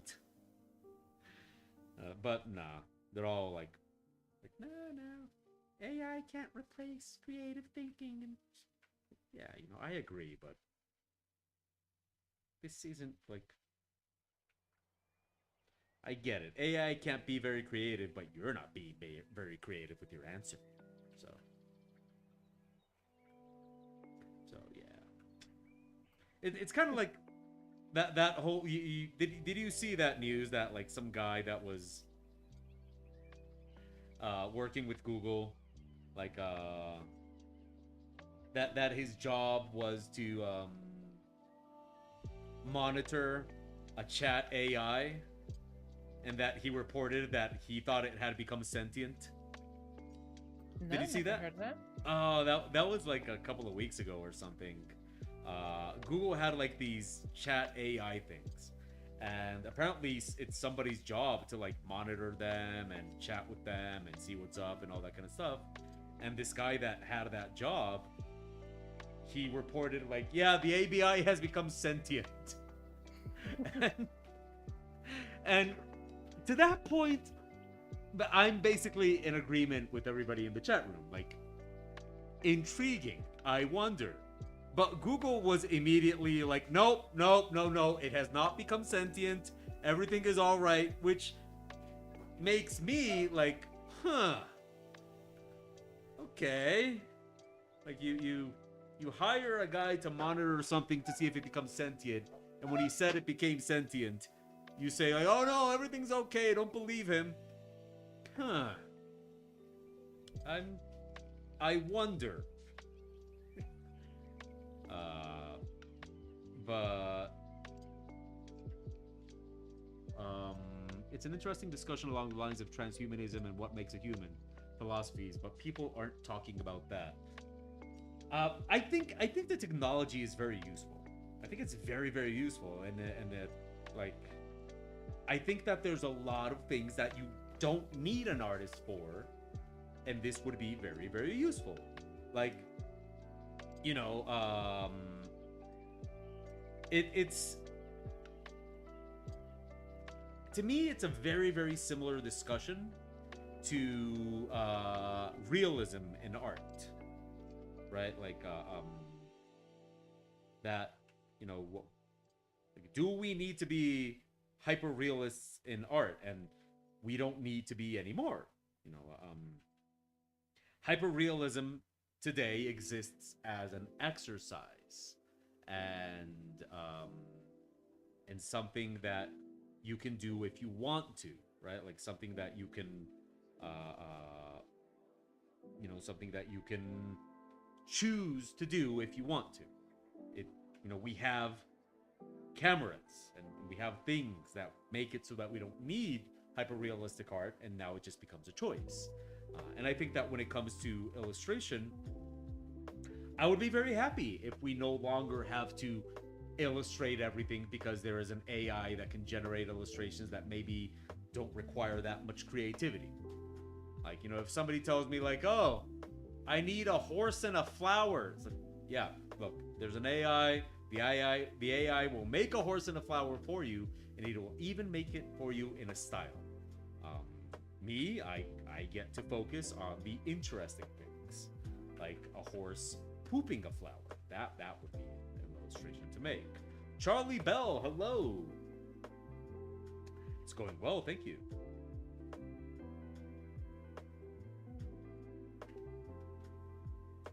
So,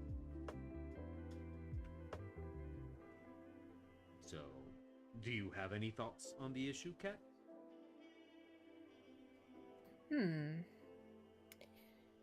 Well, considering we sell paranoia, Yeah. You know what paranoia is? Yeah, of course. The computers, win. Well, I mean, there's... Computers are your friend. Well, there's I have no mouth and I must scream. Oh, you haven't read that one. Is there a way to add more points to the mesh transformation? Yes, Aranea. It's quite simple. Look, I'll show you. So here we have the circle. I'm gonna make the selection.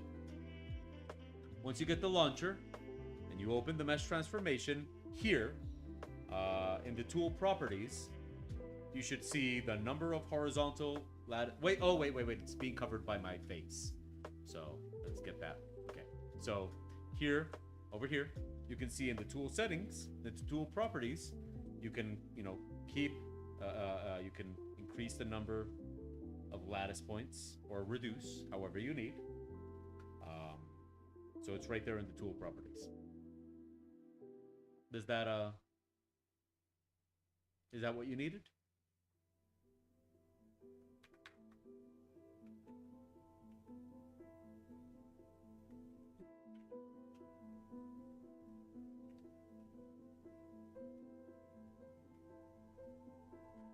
You're welcome. So, oh right, you haven't read I Have No Mouth and I Must Scream. I highly recommend it. It's short, like it's not a huge time investment, and it's pretty much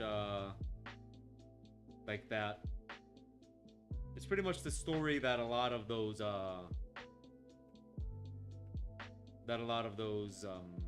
future AI takes revenge on humanity go with.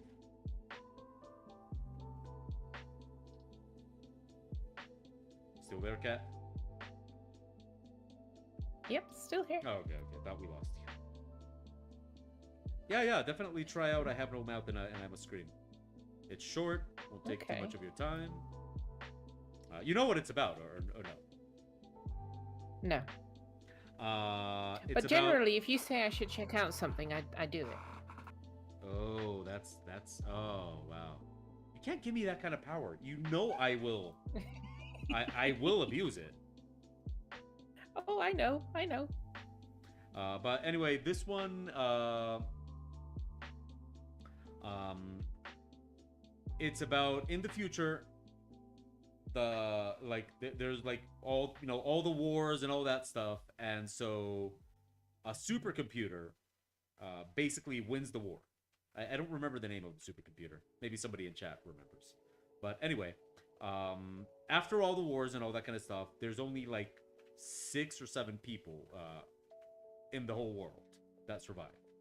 And this Yeah. computer is so advanced that it can manipulate like our perception of reality. So this computer, basically, in the future, this AI tortures the survivors of humanity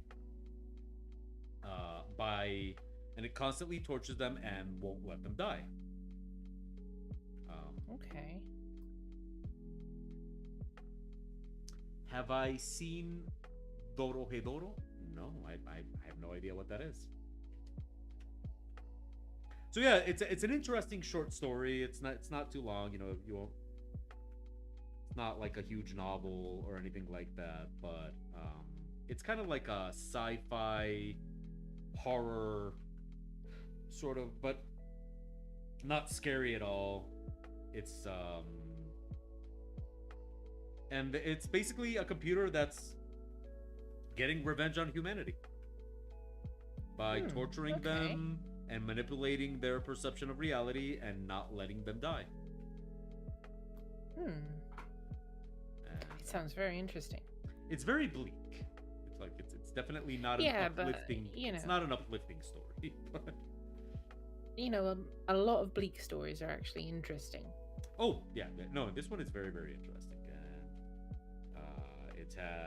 it has a video game, but it's a classic point and click, Okay. which is actually I think it's quite good, but you would have to be like into classic point and click adventure games, which not everybody's into. I remember Monkey Island. Do you remember that one?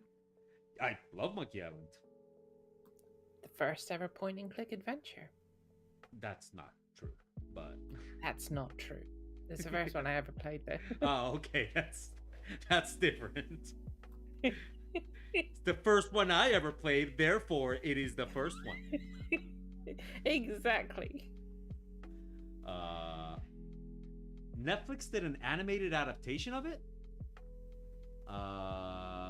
Oh, but you mean Dorohedoro? I thought you meant I have no mouth and I must scream. And I'm like, what? Really? And I have to watch that.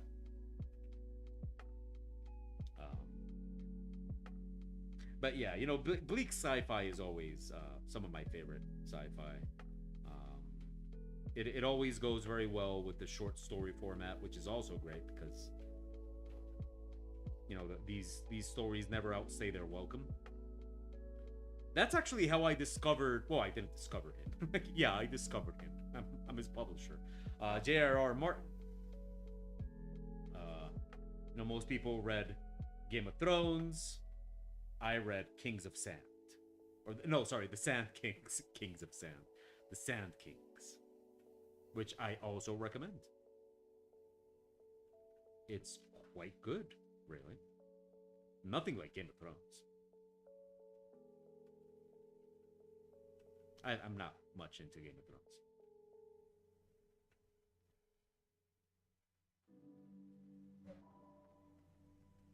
I don't know where you stand on Game of Thrones.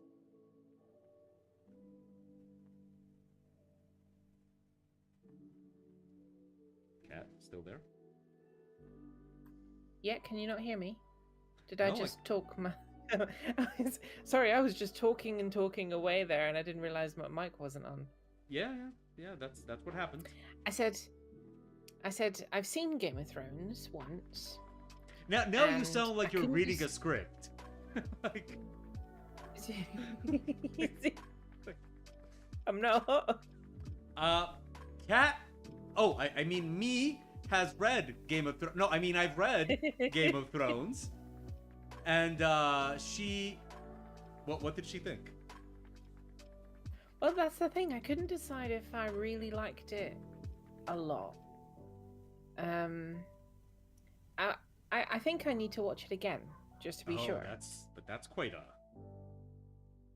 That's like. Huh. See that it Yeah, was I so climbed broken. Mount Everest. Not sure how I felt about it. I think I'm gonna have to climb it again. You know, just kind of form a good The thing opinion. is that when I watched it the first time round, there was parts I really liked, parts I didn't think much of, but it was so broken and there was so much space between being able to watch the episodes because I didn't binge watch it. See? Oh, It was so sort of like broken up into segments.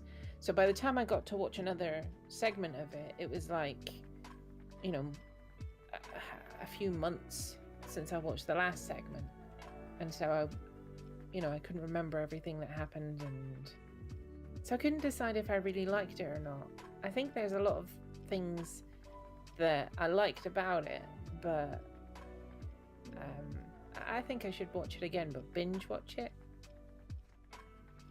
So is this like when you take...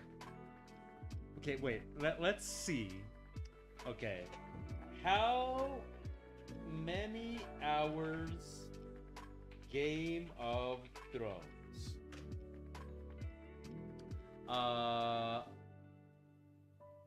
Here's how long it would take to watch every Game of Thrones.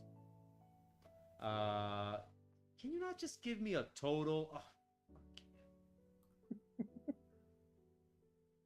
So, Season 1 would take you 9 hours and 27 minutes. Season 2 would take you 9 hours and 9 minutes. Season 3 would take you 9 hours and 18 minutes. Season 4 would take you 9 hours and 5 minutes. Season 5, 9 hours, 23 minutes. Season 6, 9 hours, 22 minutes. Season 7, 7 hours and 20 minutes. Season 8, 7 hours and 10. Why can't you just give me a total? See, for me, that's about 2 weeks. Oh, okay. By my calculations, it takes 70 hours and 14 minutes to complete every Game of Thrones episode. So 70 for me, hours. That'd be about 2 weeks.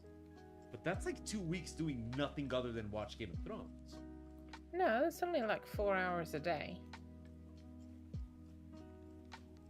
Well, I'm in the evening. Wow, you really got this whole binge watching thing down to a science, don't you? Like, yeah. You really got it like figured out, this whole binge watching thing. Yeah, that's what I do. You make it sound like it's your job.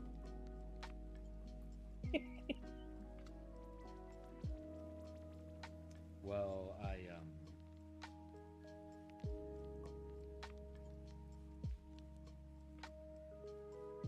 still think this guy's head is too small. Yeah, this guy's head is too small. Well, actually, the guy himself is kind of small. I don't like his head. I'm getting rid of his head. I don't like your face. Yeah, no, that's one of the things, that's one of the privileges of being artists, that we can actually look at somebody and say, I don't like your face. I'm gonna get rid of your face. I wonder if I can do that during the semester without getting canceled. You know, like a student shows up, like, huh, I don't like your face. And just walk away. No, because as artists, like, if we don't like somebody's face, we have to, correct it. Yeah, we can't just not like somebody's face. That is not constructive criticism, Kat. If you're gonna give that kind of criticism, you have to give constructive criticism. I don't like your face, right. Therefore I will change it. You shall be more aesthetically pleasing. Oh, that just reminds so help me. That just reminds me of the Joker in Batman 1989. I will make you into art. Ah, yes, you shall be my work of art. Yeah, so yeah, I'm pretty sure I'm not allowed to do that to my students. Okay, today we're gonna learn to draw the human face. Like, today, for instance, we're gonna draw somebody ugly, like that person. Just a student right there. Okay. I'm sorry. I kind of got careless with chat. Netflix did animated adaptation of I Have No Map in Love, Death, and Robots. Oh, I saw all of Love, Death, and Robots. I guess I didn't notice that any of them was... Love, Death, and Robots was very hit and miss for me. We were actually talking about that the other day, that I had a very hard time with Love, Death, and Robots because I think a lot of them are a little bit too artsy for their own good. And as an artist, I'm not into like the whole artsy fartsy kind of art. And I think a lot of Love, Death, and Robots is just way too artsy fartsy for its own good. See, I liked a lot of the stories in Love, Death, and Robots, but not all of them. Yeah, no. I like some of them. Definitely not all of them. And some of them just would make me groan. Some of them were just like, oh, come on, man. Like, just no. I liked the last episode of the first season. I thought that was brilliant. You're gonna have to remind me though. I'm gonna have to remind myself. All I remember is the visuals. Oh, you remember that you brilliant. liked it? I remember that I liked it. I just don't remember why. I remember a warm sensation of this fuzzy feeling. Yeah, I remember feeling positive, like everything was gonna be all right.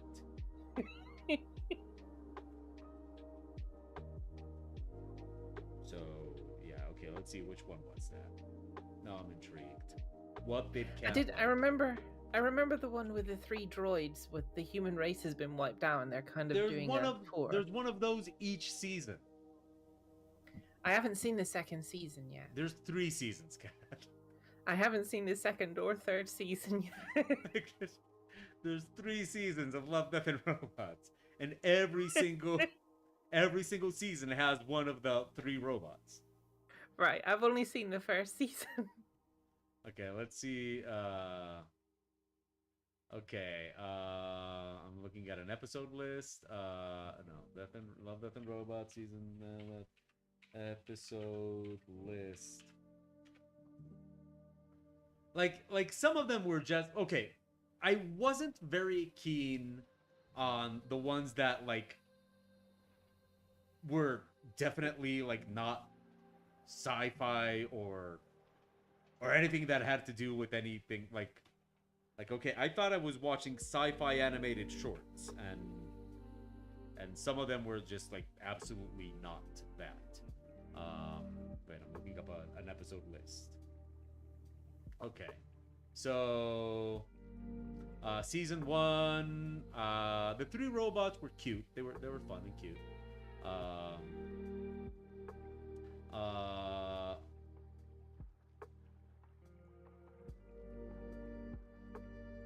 Oh, I liked the first one, but just for the visuals. The one that was like an underground fighting thing where they fight monsters.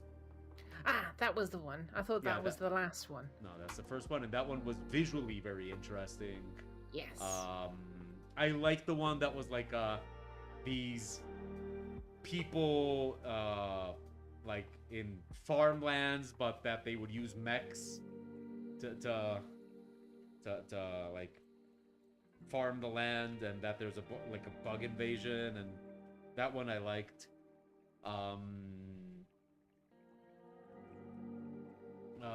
Then there's like stuff that whatever. The one with the yogurt taking over the world was interesting.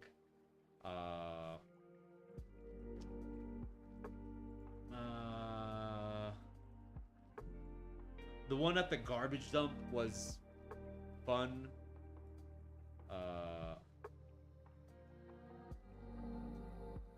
The one with the werewolves, I don't know. It was like okay. No. I don't think it convinced me. The one with the werewolves.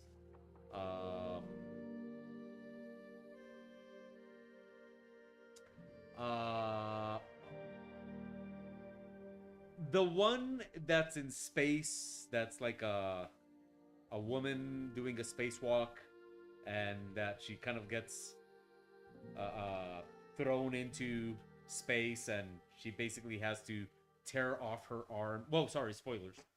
She tears off her arm so she can throw it and make it like back to the capsule or whatever. That one was interesting.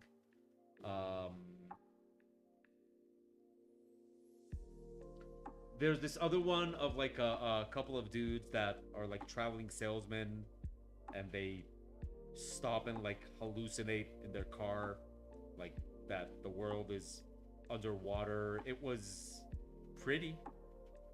Is this still the first season? I don't think so. Oh, the one with the artist Zima Blue. That one I know for sure is second season. That it's like a robot that like.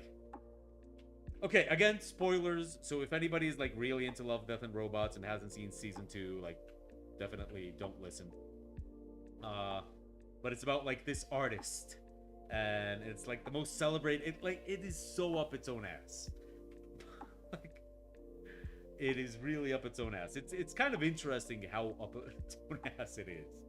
It's about this artist, and all he paints is like blue squares, but everybody loves his art, and it turns out that he was like a. You'd have to watch it. Sorry, but you would have to watch it to really. You had to be there. You had to be there.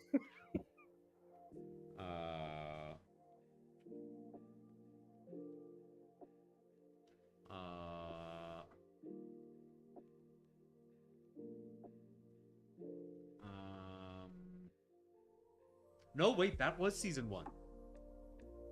Zima Blue Wasn't is that the season pool 1. droid? Yeah, He the was pool even- droid. Yes. Yeah, that one was Yeah, like. I have seen that one.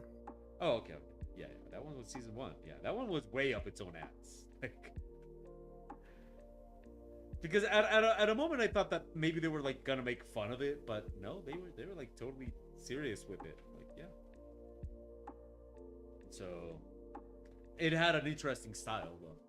That's the thing. Like for style, these are all like very very interesting. Artsy. Well, yeah, artistically they're all very interesting to look at. Yeah. But for example, in season 3, there's this one that's like a bunch of people on a boat, and there's like a crustacean monster that kind of has them all it's like really really interesting, but in the end it doesn't go anywhere, and I just do not have any idea what it has to do with like the sci-fi topics that the others have. Like, it was pretty, it was interesting to look at, but that's about it. Overall, I guess like when season 3 came out, I remember that people were like not only praising it, but I saw like people literally I saw people on Twitter and Facebook thanking Netflix. Like, thank you Netflix for season. What? Really? Like, you do realize Netflix doesn't care about you, right? Like, You do realize it took like hundreds and hundreds of people to make it, yeah, not just Netflix. No, but like, thank you Netflix. What? Really? Okay, yeah, sure. We're thanking Netflix now.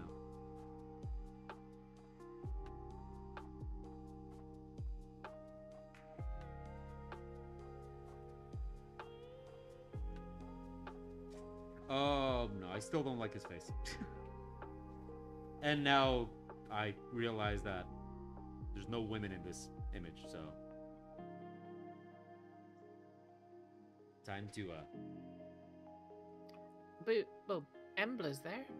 Embla's a woman.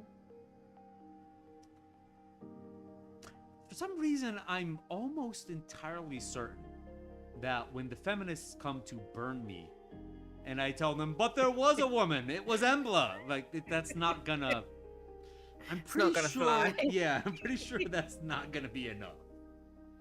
Yeah, I'm almost certain on that one. Like, there's no woman in Star Wars. Sure there was. the Sarlacc was a woman. Sarlacc was female. Yeah, like,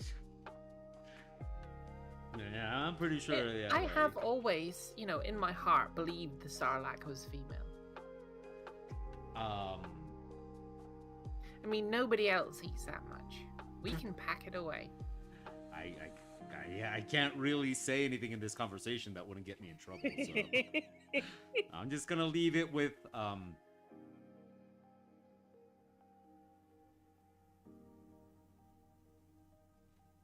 don't know if it's gonna be better if the only other woman in this image is the one getting an elbow to the face. That's true. Damn it.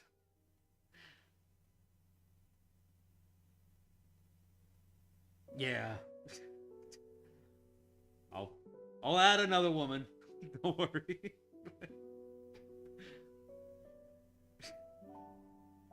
There's no women in your art. Sure there are. Like, she's on the ground getting trampled. Tons of women in my art.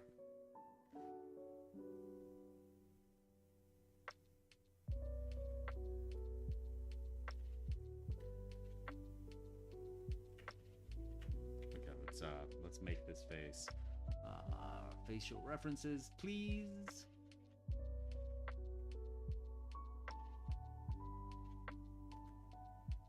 I will be right back. Okay.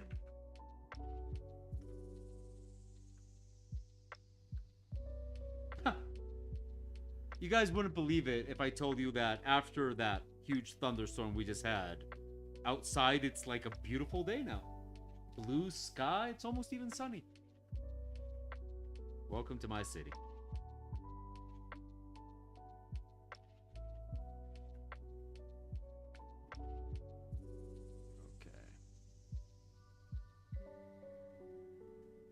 Get ourselves a nice facial expression here.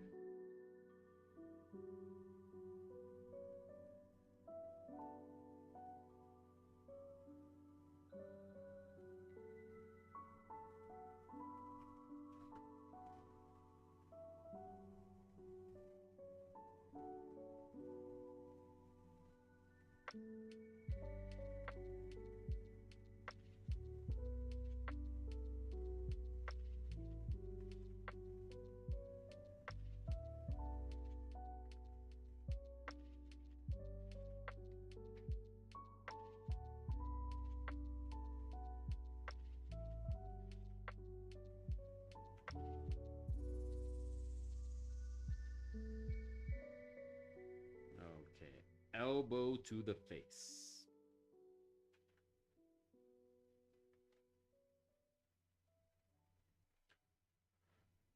Sabrina, hello. How are you? How you doing, beautiful? How's your Friday going?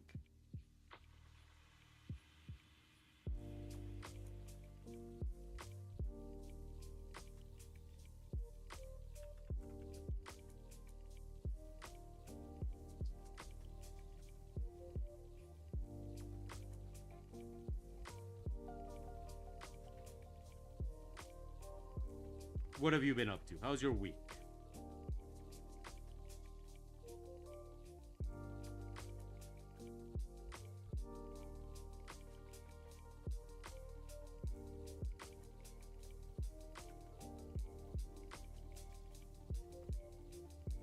We started a new project at work this afternoon, so that feels good. I'm getting away from bears for a bit. That is awesome. I suppose you can't tell us anything about it, but still.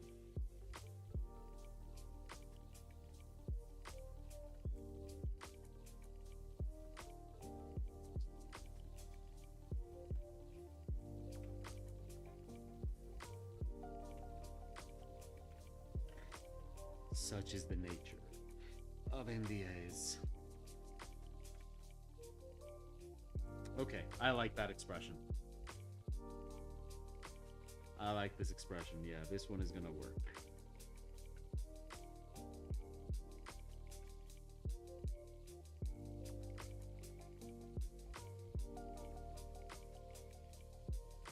And now let's...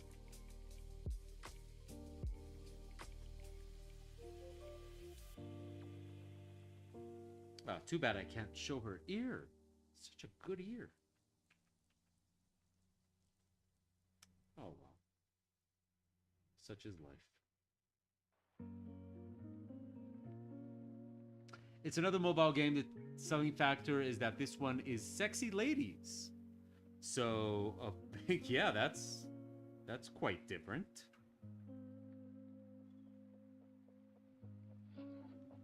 So you get to draw sexy ladies for a while? That sounds pretty cool.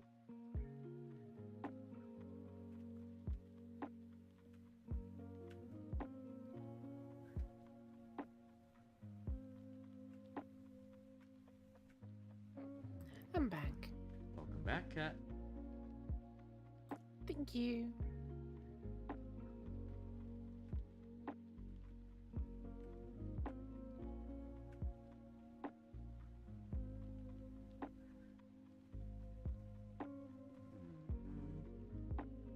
See, now I'm happy with her expression. I like her face.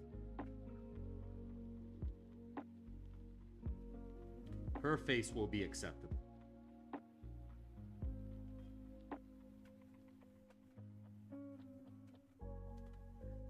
Just acceptable. Well, I was kind of stopping to think a little bit about what it says about me. That the only way I could get a face that I liked on the person getting an elbow to the face is if I made it into a woman. But I suppose that's between me and my therapist. So.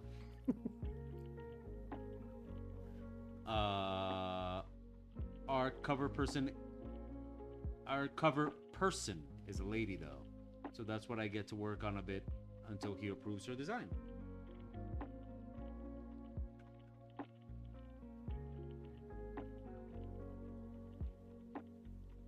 That is quite a change, though, from what you guys were doing before.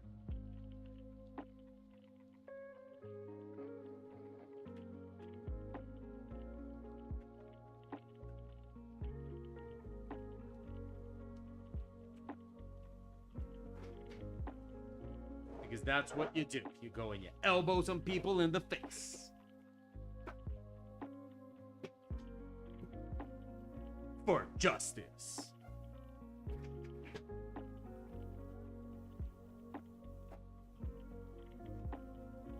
The justice elbow.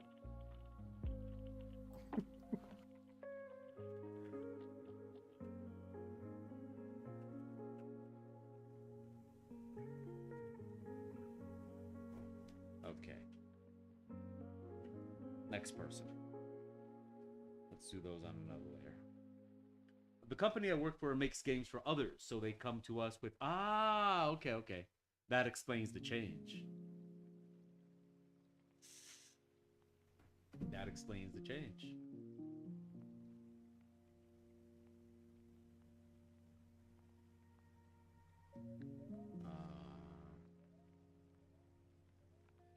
Let's see.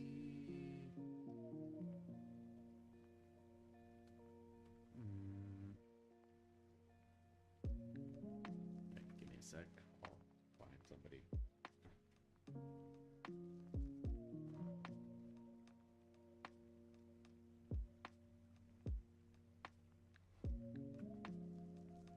Okay. How has my Friday been? Well, I'll give you the short version, so you know, like to not bore people with repetitions of the story of my life. Very happy because June I managed all my fitness goals, so we're very happy about that.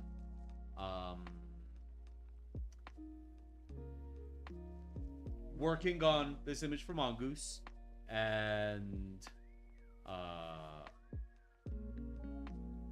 kind of a little bit lost in my own mind because I got told this morning that I have to move again.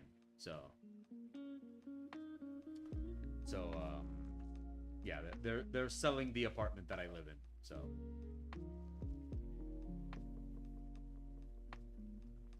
And here's me thinking that you were selling the place because they wouldn't fix the leak. Nope. You're moving. You put your foot down. You're moving because they won't fix the leak. But they do want to fix the leak. They just can't fix it while it's raining. But didn't you say it's mostly raining all the time? Yeah. Well, then that means they're never going to fix the leak. Well, yeah, but that's not Aladdin's fault. I love that name. Yeah, Sabrina, it's a bummer, but what are you gonna do?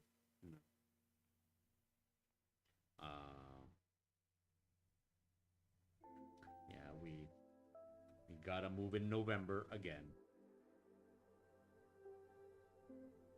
So Gotta think positive though. you know, it might be a really cool place that you find. Oh, like I said, no, I'm all for change. I just wish moving wasn't so expensive, so inconvenient, and I wish my Yeah. cats didn't hate it. Poor kitties. Yeah. For me, whatever,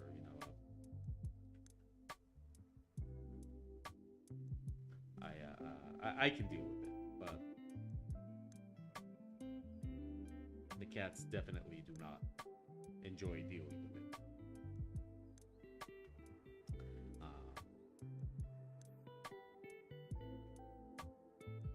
So yeah, but that'll be in November.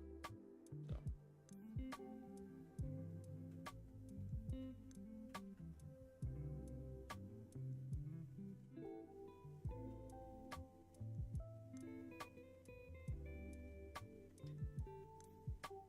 Okay, so this one is also a woman. And she is... Okay. Yeah. She is yelling for freedom, as one does.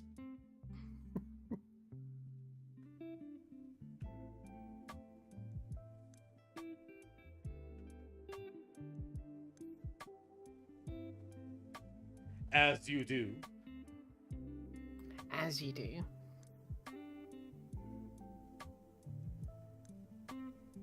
If I made an O-stream bingo, what would the free space be? Oh shit, I need to see what this is. I need to see where this is going.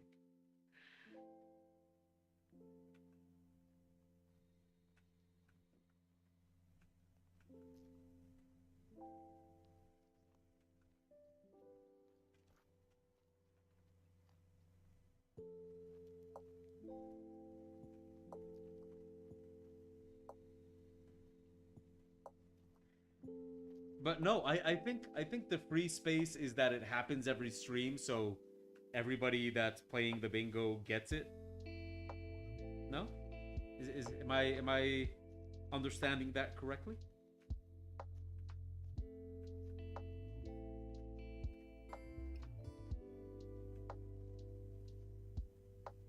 Or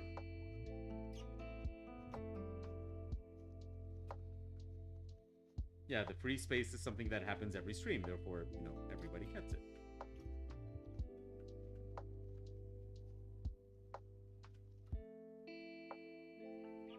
Hold on, it's raining. I have to close the windows, or I hate kids.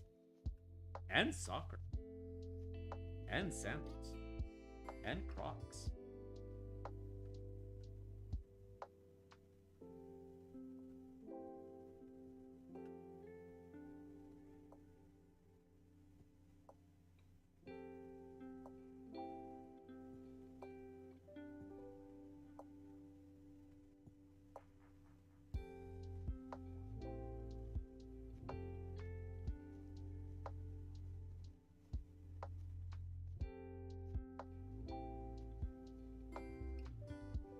So yeah, Kat, I can't believe you haven't ever heard lo-fi music, but I highly recommend it for working.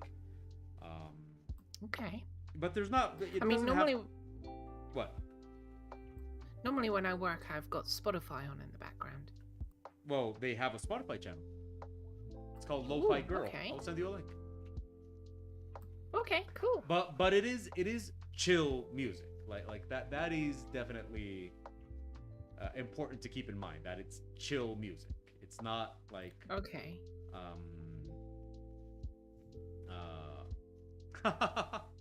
High Pew would be the okay. I like that.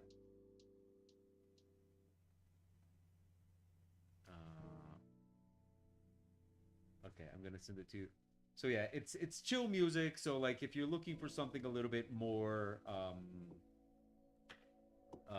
with a little bit more flavor to it, I also recommend synthwave channels. My favorites are Astral Throb and the Prime Thanatos. Those are my favorites. Okay.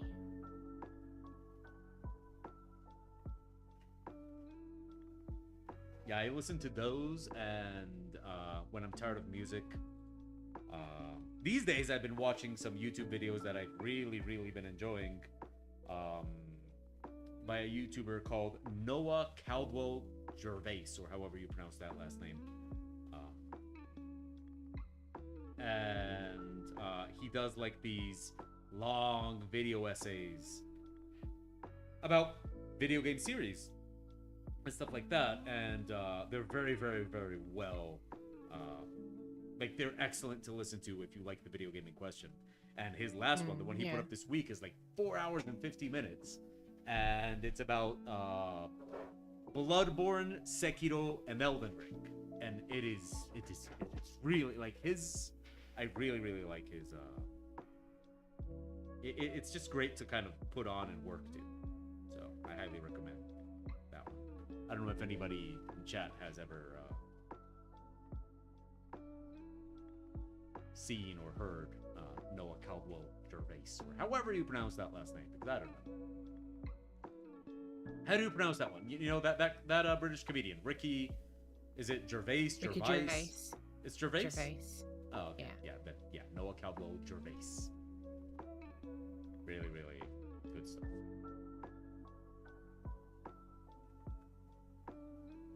I like his stuff. What about you? What YouTube? Recommend the YouTube channel.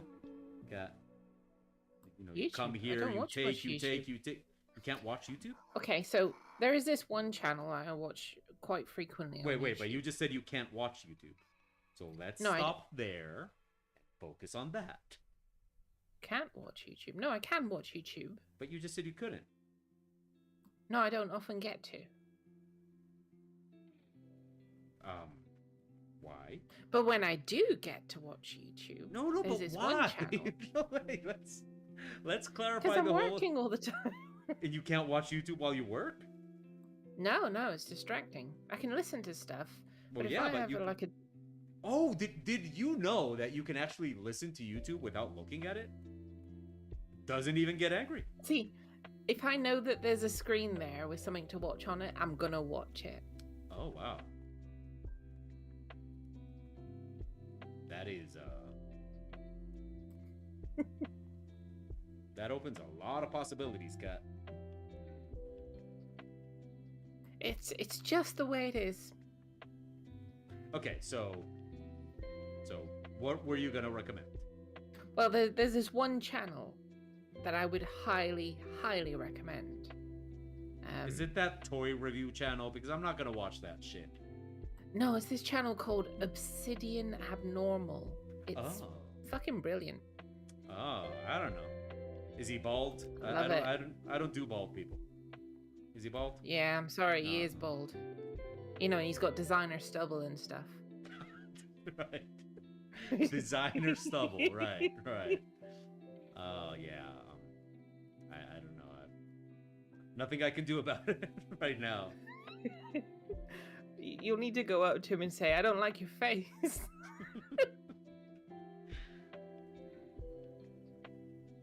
Me and my designer stubble. Yeah.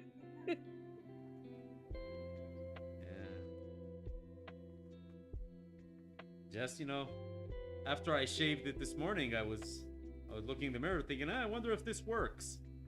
Now it does look good. No, it looks great. I think it suits you. I'm not sure I can believe you. You know, well, no, seriously, I think you look great with the stubbly look. You're like one of those people that goes like, you suck, and as soon as you see the other person like just crumbling down, like you just ruined their lives, you're like, just kidding, no. I said I liked it from the very start. You were the one that said you didn't like it, and it was only because I called it designer stubble. Oh, I didn't know that's how you see. How was I to know that you see me like a hipster? You're not a hipster. I know. I don't see you like a hipster. Designers are Do hipsters. you see you like a hipster? Yes, because I'm a designer, and designers are hipsters. Designers are awful. I mean, what's your definition of hipster? A designer. Me. Is that it? That's I have seen you with so many different beard lengths. I don't even notice when it has changed. You still look like O to me. You see, that's how you do it, Kat. That's how you do it.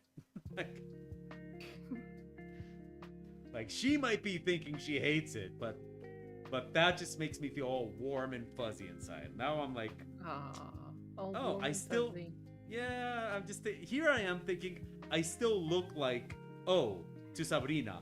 And at no moment does my mind wander into the territory of what the fuck does that mean? Who else am I gonna look like? Like no. My mind is just here going, oh, that's nice. Would it kill you to be nice to me? For once? I'm nice to you all the time.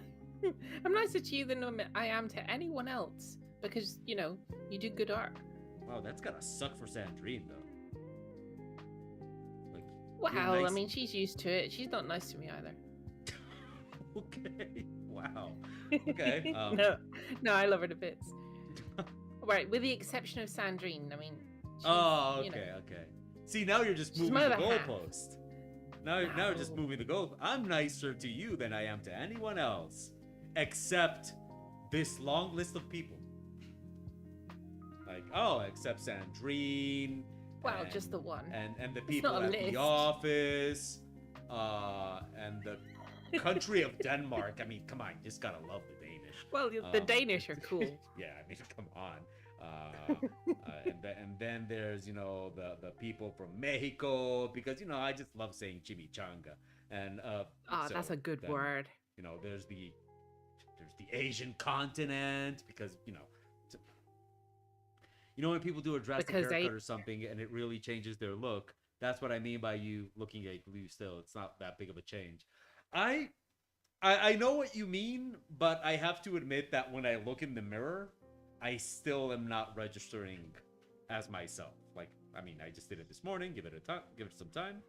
But like when I've seen when I look at the webcam, I'm like, who's that? Who's that? Yeah, who is that guy? Yeah. There's also, all the people in New Zealand. Because they're hobbits. They're all hobbits. Yeah, they made Lord of the Rings. Yeah, you got to give them credit. There's all the people with eyebrows, because Because eyebrows are important. Yeah, gotta love eyebrows. Give you expressions. Yeah. So. I mean, you won't know what people are, feeling half the time without eyebrows. I mean, if we didn't have eyebrows, then, what would we be able to comb above our eyes? Exactly. I mean, other than hair. Dan shaved his head, bald head, and it was a big ordeal. I was half tempted to message you and ask a pep talk for him, but it's done now and he looks great. I'm glad he finally accepted that the look. That's the thing. You can pull off bald, you cannot pull off balding. So that is, anybody who's watching, take it from me. You can pull off bald. You cannot pull off balding. Balding you can't pull off. It just doesn't work. So if you are balding, just go bald. Accept it. And no, I don't care what YouTube says. No, I don't care about keeps or any of that shit. If you're balding, just deal with it. Just go with it. Lean into it. Be you.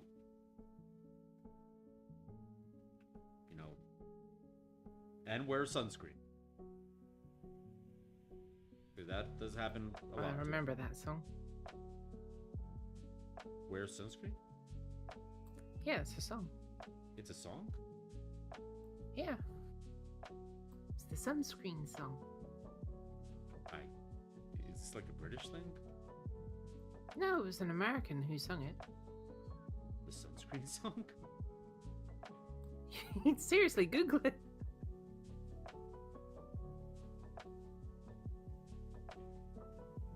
I told him there's no excuse not to be Kratos for Halloween now. Can he grow a beard? I've never seen him with a beard, but then again, you've seen a lot more of him. So, can he grow a beard?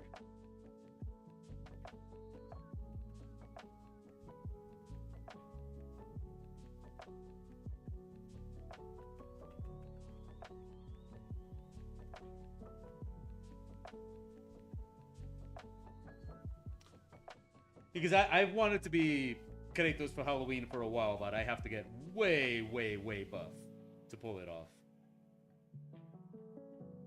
And even then, I'd still just be like mini Kratos.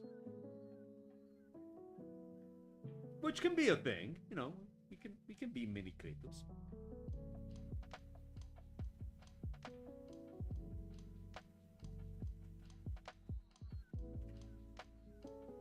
There was a pic of him and wait.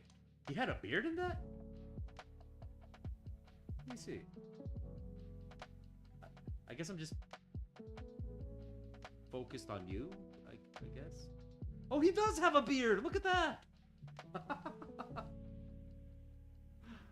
I'm sorry, Sabrina. I like when I see a photo of you and Dan, I'm sorry. I focus on you.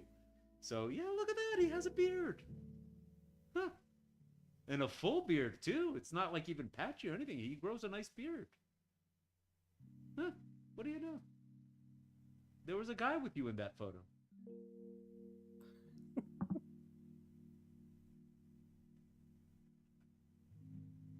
What do you know?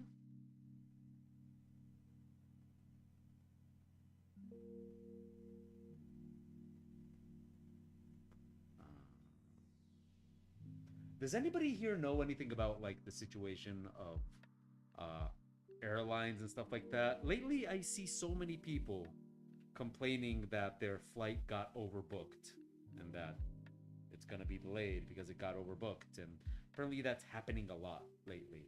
And my sister is supposed to fly here today, and she's stuck in New York because her flight got overbooked. And after what happened in January, I kind of swore that I just wasn't gonna get on a plane this year. Like, I have to wait at least another year before I get on a plane again. There aren't enough pilots right now. Oh, okay.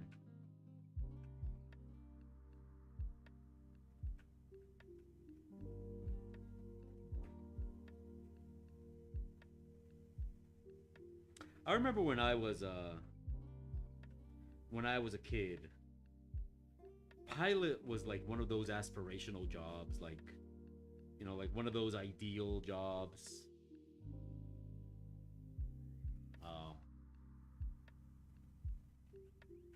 Kat, there's a question for you in the chat room. Oh, is there? Yes. Were you talking about the Three Dead Trolls in a Baggie song? Three Dead Trolls in a Baggie? No, I don't know what that is. I'm sorry, Nat.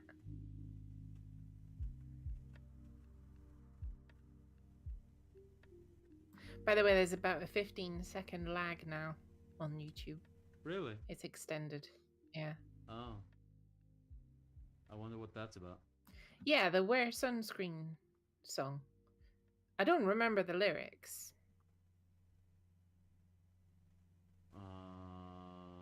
Let me see.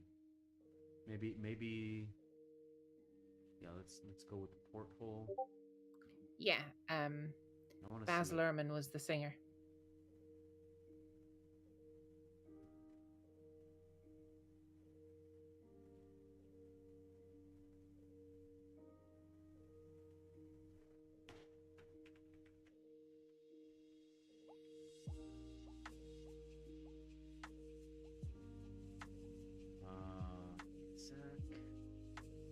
Just refreshed. Oh, well, yeah, but I can't do that. Per Sabrina's recommendation.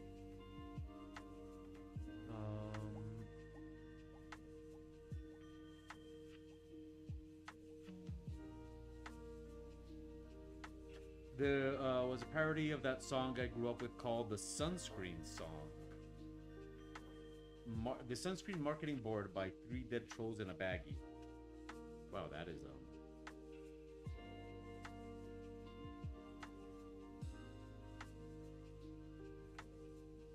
never heard of any of that.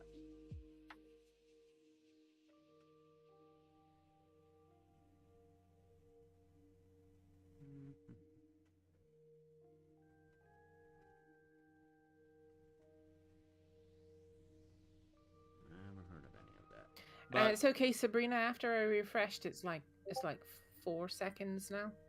Ah, that's great. So must have been on my end.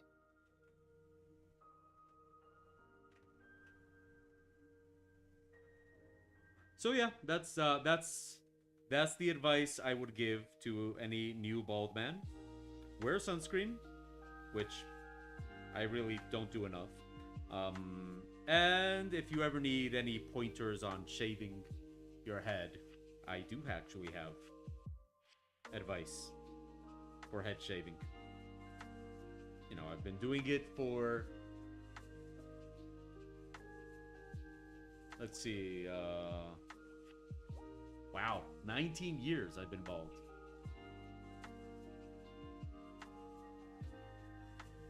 Well, that's a lot of experience of being bald. Yeah. Would it impress you if I put it on my resume? Would you have would you have hired me to make the art for Mongoose quicker? Yeah, probably. You know, that's an impressive thing to put on. That's a ballsy thing to put on your resume. Are you trying to pun? I don't need to try. Well. So, yeah. I do sarcasm better than I do puns. Oh, good. I don't like puns. I'm not into puns. Sarcasm, yeah, I'm all about the sarcasm. You don't pick up on it a lot of the time. Well, I kind of... You do realize that I am, like, sort of multitasking here. Right? That's one of the things that always gets me with Let's Plays. Like that, normally when people do Let's Plays, they really well, no, not always, but sometimes they play really bad. It's because they're paying attention to chat room. But it's so difficult not to just get angry with them. See, if I ever did a Let's Play, I'd probably ignore the chat room. Yeah, but that's... Which is probably not a good thing. Well, you could also do a pre-recorded Let's Play. You know, where you don't interact with the chat. You know, like the classic Let's Plays, where you just record yourself playing and then you upload it to YouTube. It would be But that doesn't sound as fun. Oh, that's the way we used to do those. Actually, I like those better. I don't like watching video game channels on Twitch. I prefer watching. If I'm gonna watch a Let's Play, I prefer watching it on YouTube. There's one channel that I really enjoy. It's called Let's Game It Out, and it's this guy. He basically breaks games. So the first videos I watched of his, I think it was recommended here in the chat room. I don't remember if it was recommended by either Aranea or War2, or maybe both. It could also be recommended by both. But the first video I saw of his is him playing Roller Coaster Tycoon, I think. Or one of those like roller coaster theme park things. Or maybe it was Sabrina that recommended him. Anyway, it's amazing because the guy just finds ways to break the game, like to really push. But it's not just that. He makes it funny. Like you get a Yeah. good laugh out of it. So I highly recommend his channel. If you want to watch some good Let's Plays and see what it's all about. And then you can make the Katrina Plays channel where you play. Ooh. I don't know. I know you mostly play porn games, so you can just do that. I don't diss the porn. Porn's cool. Yeah, but you can't post that on YouTube. Yeah, he normally pushes the game so hard that the game always ends up like tanking his frame rate or stuff like that. He's got some pretty interesting games that he plays too, not just Roller Coaster Tycoon or whatever. He plays a lot of one that seems very, very interesting, but I forgot the name. It's like sci-fi survival on another planet. What's the name of that one? It's all about like making these assembly lines, but I forgot the name of it. But he really broke that. Never heard of it. His videos with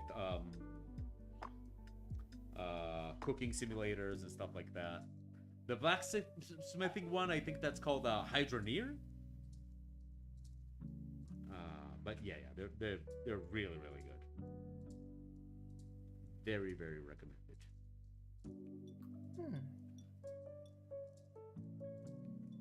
If you want to binge watch a YouTube channel.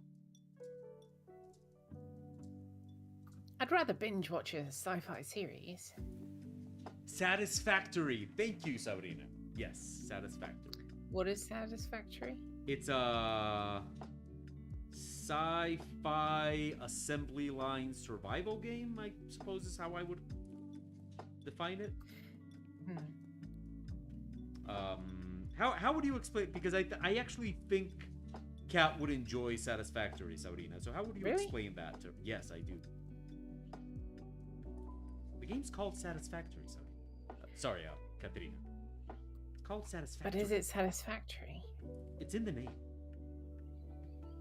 I don't know. Assembly lines, they don't scream fun to me. Oh, you need to watch his wait, I'm gonna send you a link. You need to watch his Satisfactory videos. This would sell you on. Okay. Let's game it out. Satisfactory. I got the playlist. Great. Okay.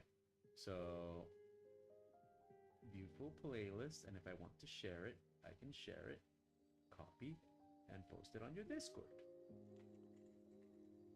There you go. I just sent you the playlist of him playing Satisfactory. He's got like 10 videos playing Satisfactory. And it's very, very, it's a survival game, which I know you like. It's sci-fi. I do like a good survival game. Yeah, it's like sci-fi tech.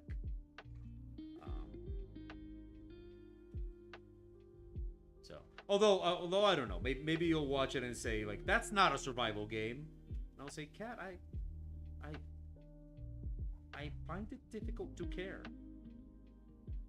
And so yeah, but I know you like sci-fi survival games, or survival games in general. I do, but normally it's like frozen, post-apocalyptic stuff I like with the survival stuff. Anything where there's snow everywhere. That's terribly specific, though. Like frozen, post-apocalyptic. And there has to be a guy named. Anything. There has to be a guy named Steve. If nobody. Jeff. Okay, yeah, Jeff. Like if there's nobody named Jeff, I'm not playing that shit.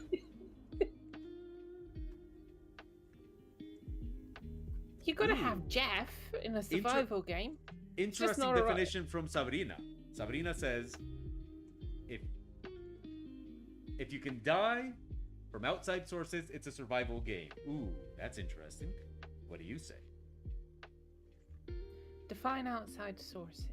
She also asks. And yeah, I did like Subnautica. Isn't Subnautica like one of your favorite games? No, it's not my favorite. But I did play it for an exuberant amount of time.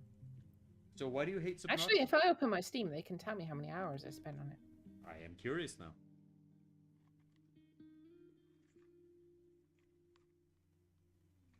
So am I. Okay. Hey, Yuki. So we are 5 minutes from ending, but how are you with this image, Kat? Are we liking this image? Yeah, I think it's gonna be good. Because at this point, all we're missing is the signs. Wait, where are the? Oh, Steam is not responding. I don't know why.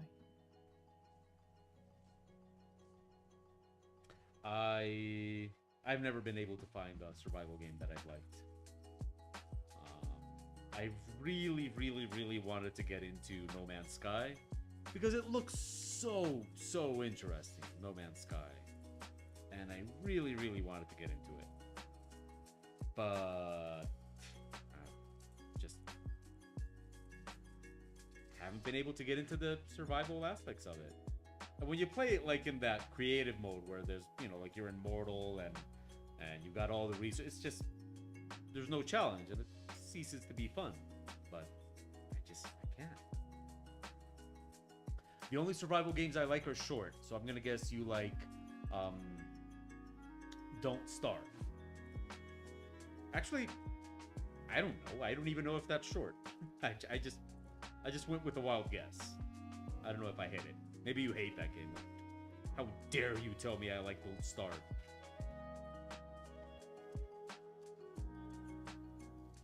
One of my favorite survival games was The Long Dark. Is that the one where you're like in a war zone? You're in Canada. Oh. Yeah, a war zone. You're in Alt Mage Land.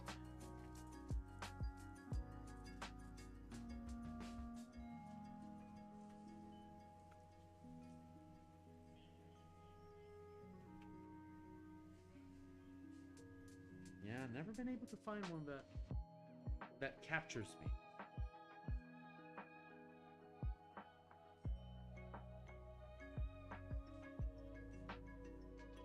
And the thing is, Subnautica looks pretty cool, but you know, I fell for No Man's Sky, and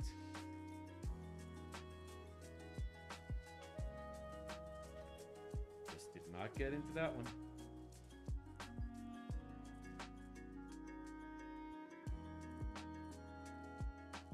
Steam doesn't like me right now. I don't know why. Not loading. No, but I am downloading and installing a game as we speak. Oh, well, that explains why you had some delays. Steam swallows badly. Oh, it's not Steam that's downloading the game, it's Xbox Game Pass. What you downloading? Star Wars Jedi Fallen Order. Ooh, I love that game. I love that game. That game was so good. I enjoyed every single bit of it. It's got everything I like. It's got Dark Souls sensibilities with a Star Wars setting. That game was like made for me. And, you know, lightsabers. Yeah. And the Force. That voice.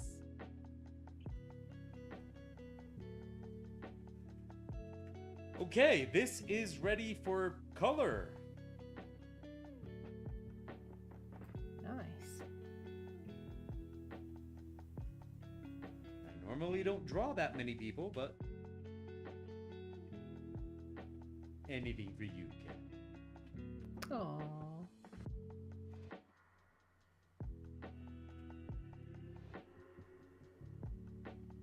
There we go.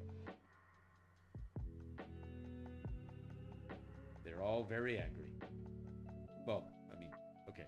The lady on the left is angry because she got an elbow to the face. But the rest of them are angry because of the prison system. So, you know, we are wait. Emla's face has a little bit of deformity. You know, we are angry because of the corrupt prison system and getting elbowed to the face. That's what makes us angry.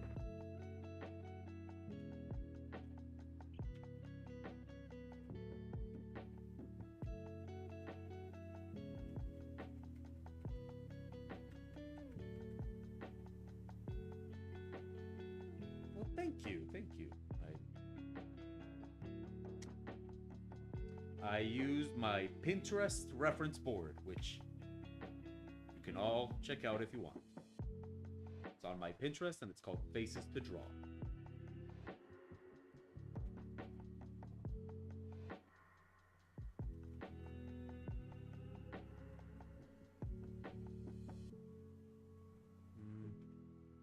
Okay, I'll just suggest you, man.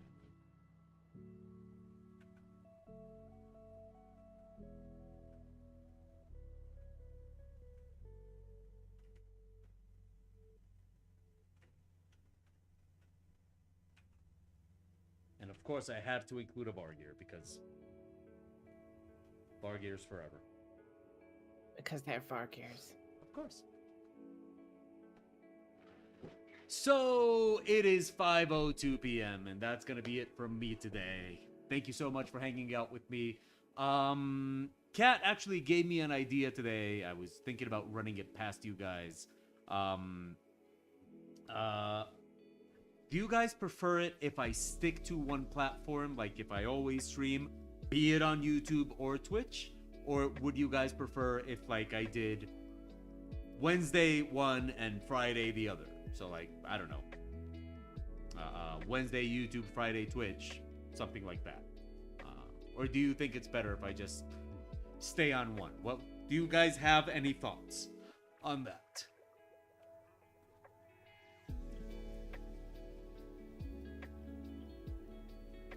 $283 hours.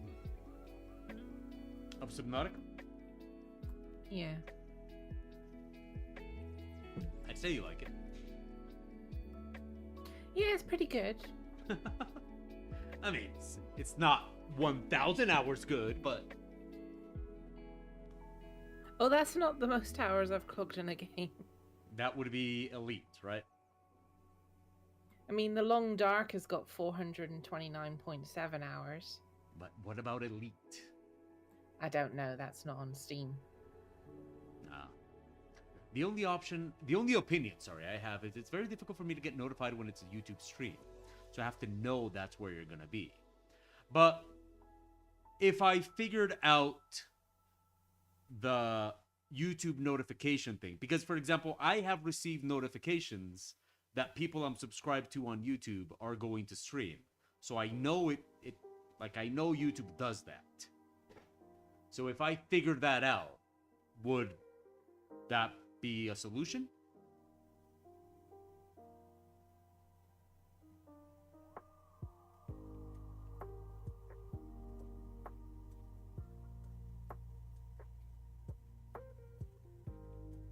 Wow.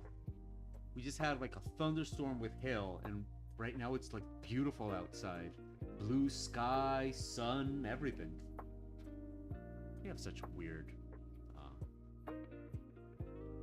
I've hit the bell on your stream, but it only notified me when I opened up YouTube, so I have no idea if what you're talking about is there. Well, it's because I just stream. Like, I don't have any, like, pre-thing. Like, I don't do, like, the whole, notification or anything like that. I just hit start streaming.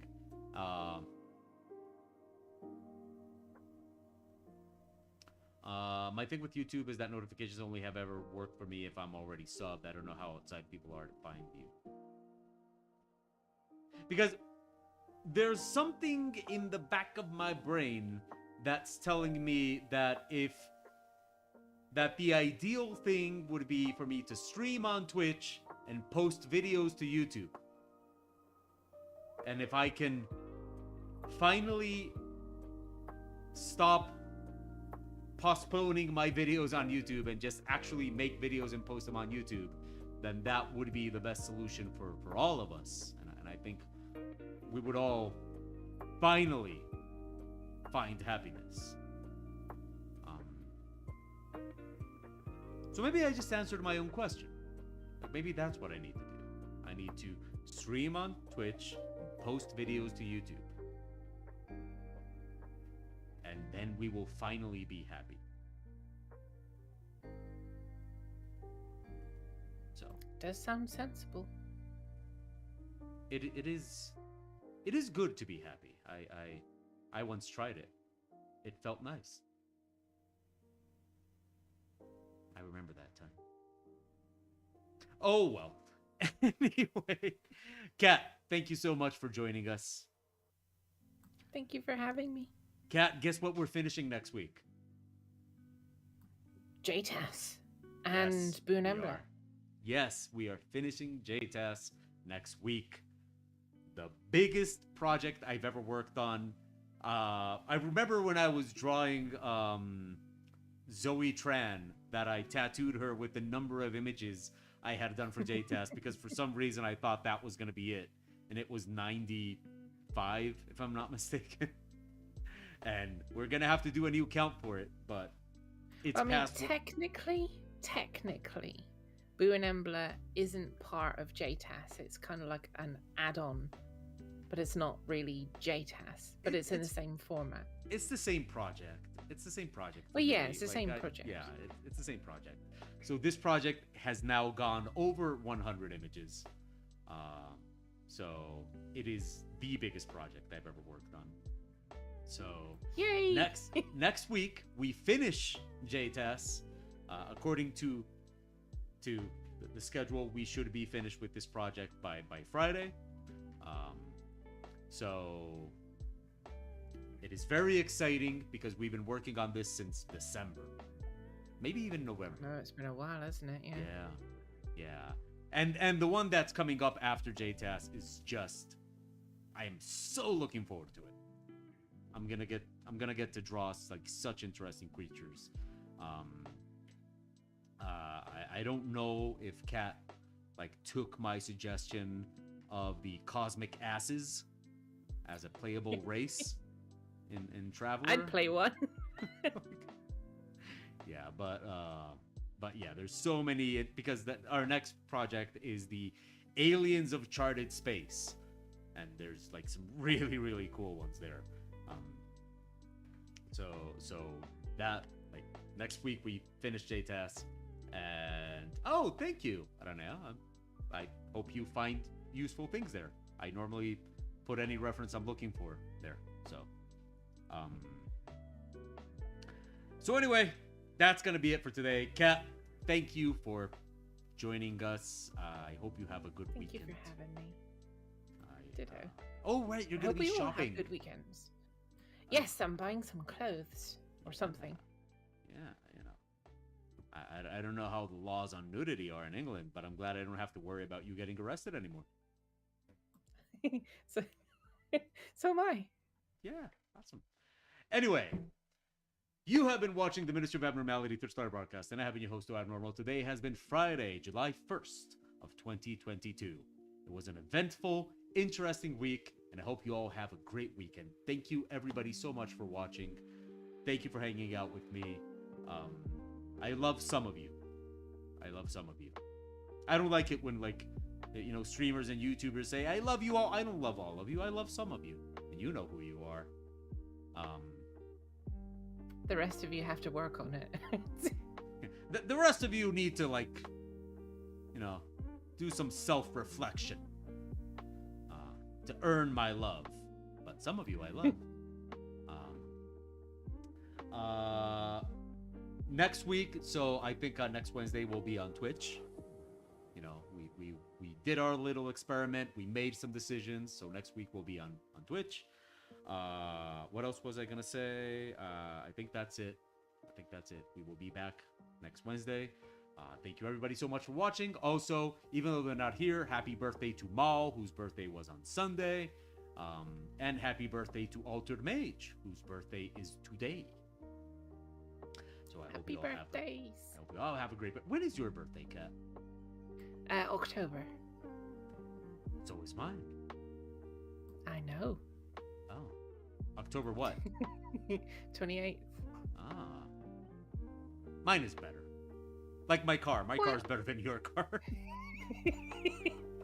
What's yours then in October? Mine is October 4th. So why is your one better? Is it because it's first? No, it's because it doesn't overlap with Halloween. By October 28th, nobody gives a fuck about your birthday. It's Halloween time. But that's good. October 4th, you get to say that you are in the Halloween month, but it doesn't overlap with Halloween. So nobody's going to say, like, nobody cares about your birthday. It's Halloween time. No, it's October 4th. It's Halloween month. I get a week when I get to do Halloween and presents. What's not cool about that? Wait, you get presents? It's the best week. Well, yeah, it's my birthday. Oh. I give everyone else presents on their birthdays. Mostly. Sometimes. If I can feel like it, if I feel like it. If they have been deserving of your love. Yeah, exactly. Well, it is cool that we both have you know what? It's also lucky that I don't believe in that bullshit horoscope shit, because I'm pretty sure Scorpio and Libra are natural enemies. Oh, I'm a Scorpio. Yeah, no, that's what I meant. Are you a Libra? Yes. But I don't believe in that crap. I don't believe in that crap.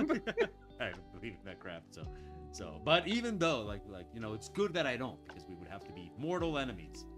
And I don't actually know if we're mortal enemies. But I don't know. I don't really know star signs very well. It's not very scientific.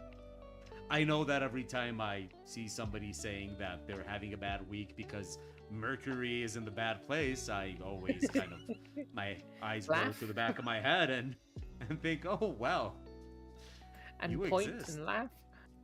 Yeah, well, no, I'm respectful. I point behind their back, as you should. Yeah, very respectful. So yeah, anyway, we learned something about ourselves today, and I suggest we all go think about it during the weekend. I also hope you all enjoy very good food and awesome sex.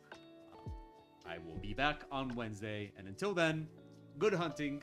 Thanks for watching. Stay naughty, and yeah, Wednesday and stuff. So star signs. Well, it's funny because I don't believe in any of that, but I like them. I like them, as in conceptually, visually, the ideas they give you, but I just could not give less of a shit about like what I mean, it's almost like a religion. It's based on the same principles. But I have always felt that Libra is kind of special because everybody's like some mythological creature or an animal, something like that, and I am a fucking scale. I've always wondered, like, what happened with Libra? Like, all the signs are like animals, creatures, beings, and all that kind of stuff. And for Libra, I don't know, make it a spoon, a bowl, a table, a scale. I don't know. I would love to be the Cancer sign, the crab. Okay. Because then, if anyone looked at me and said, "Are you having a bad week?" and I'll just look back at them, all Solomon's just say, "Ah, Cancer."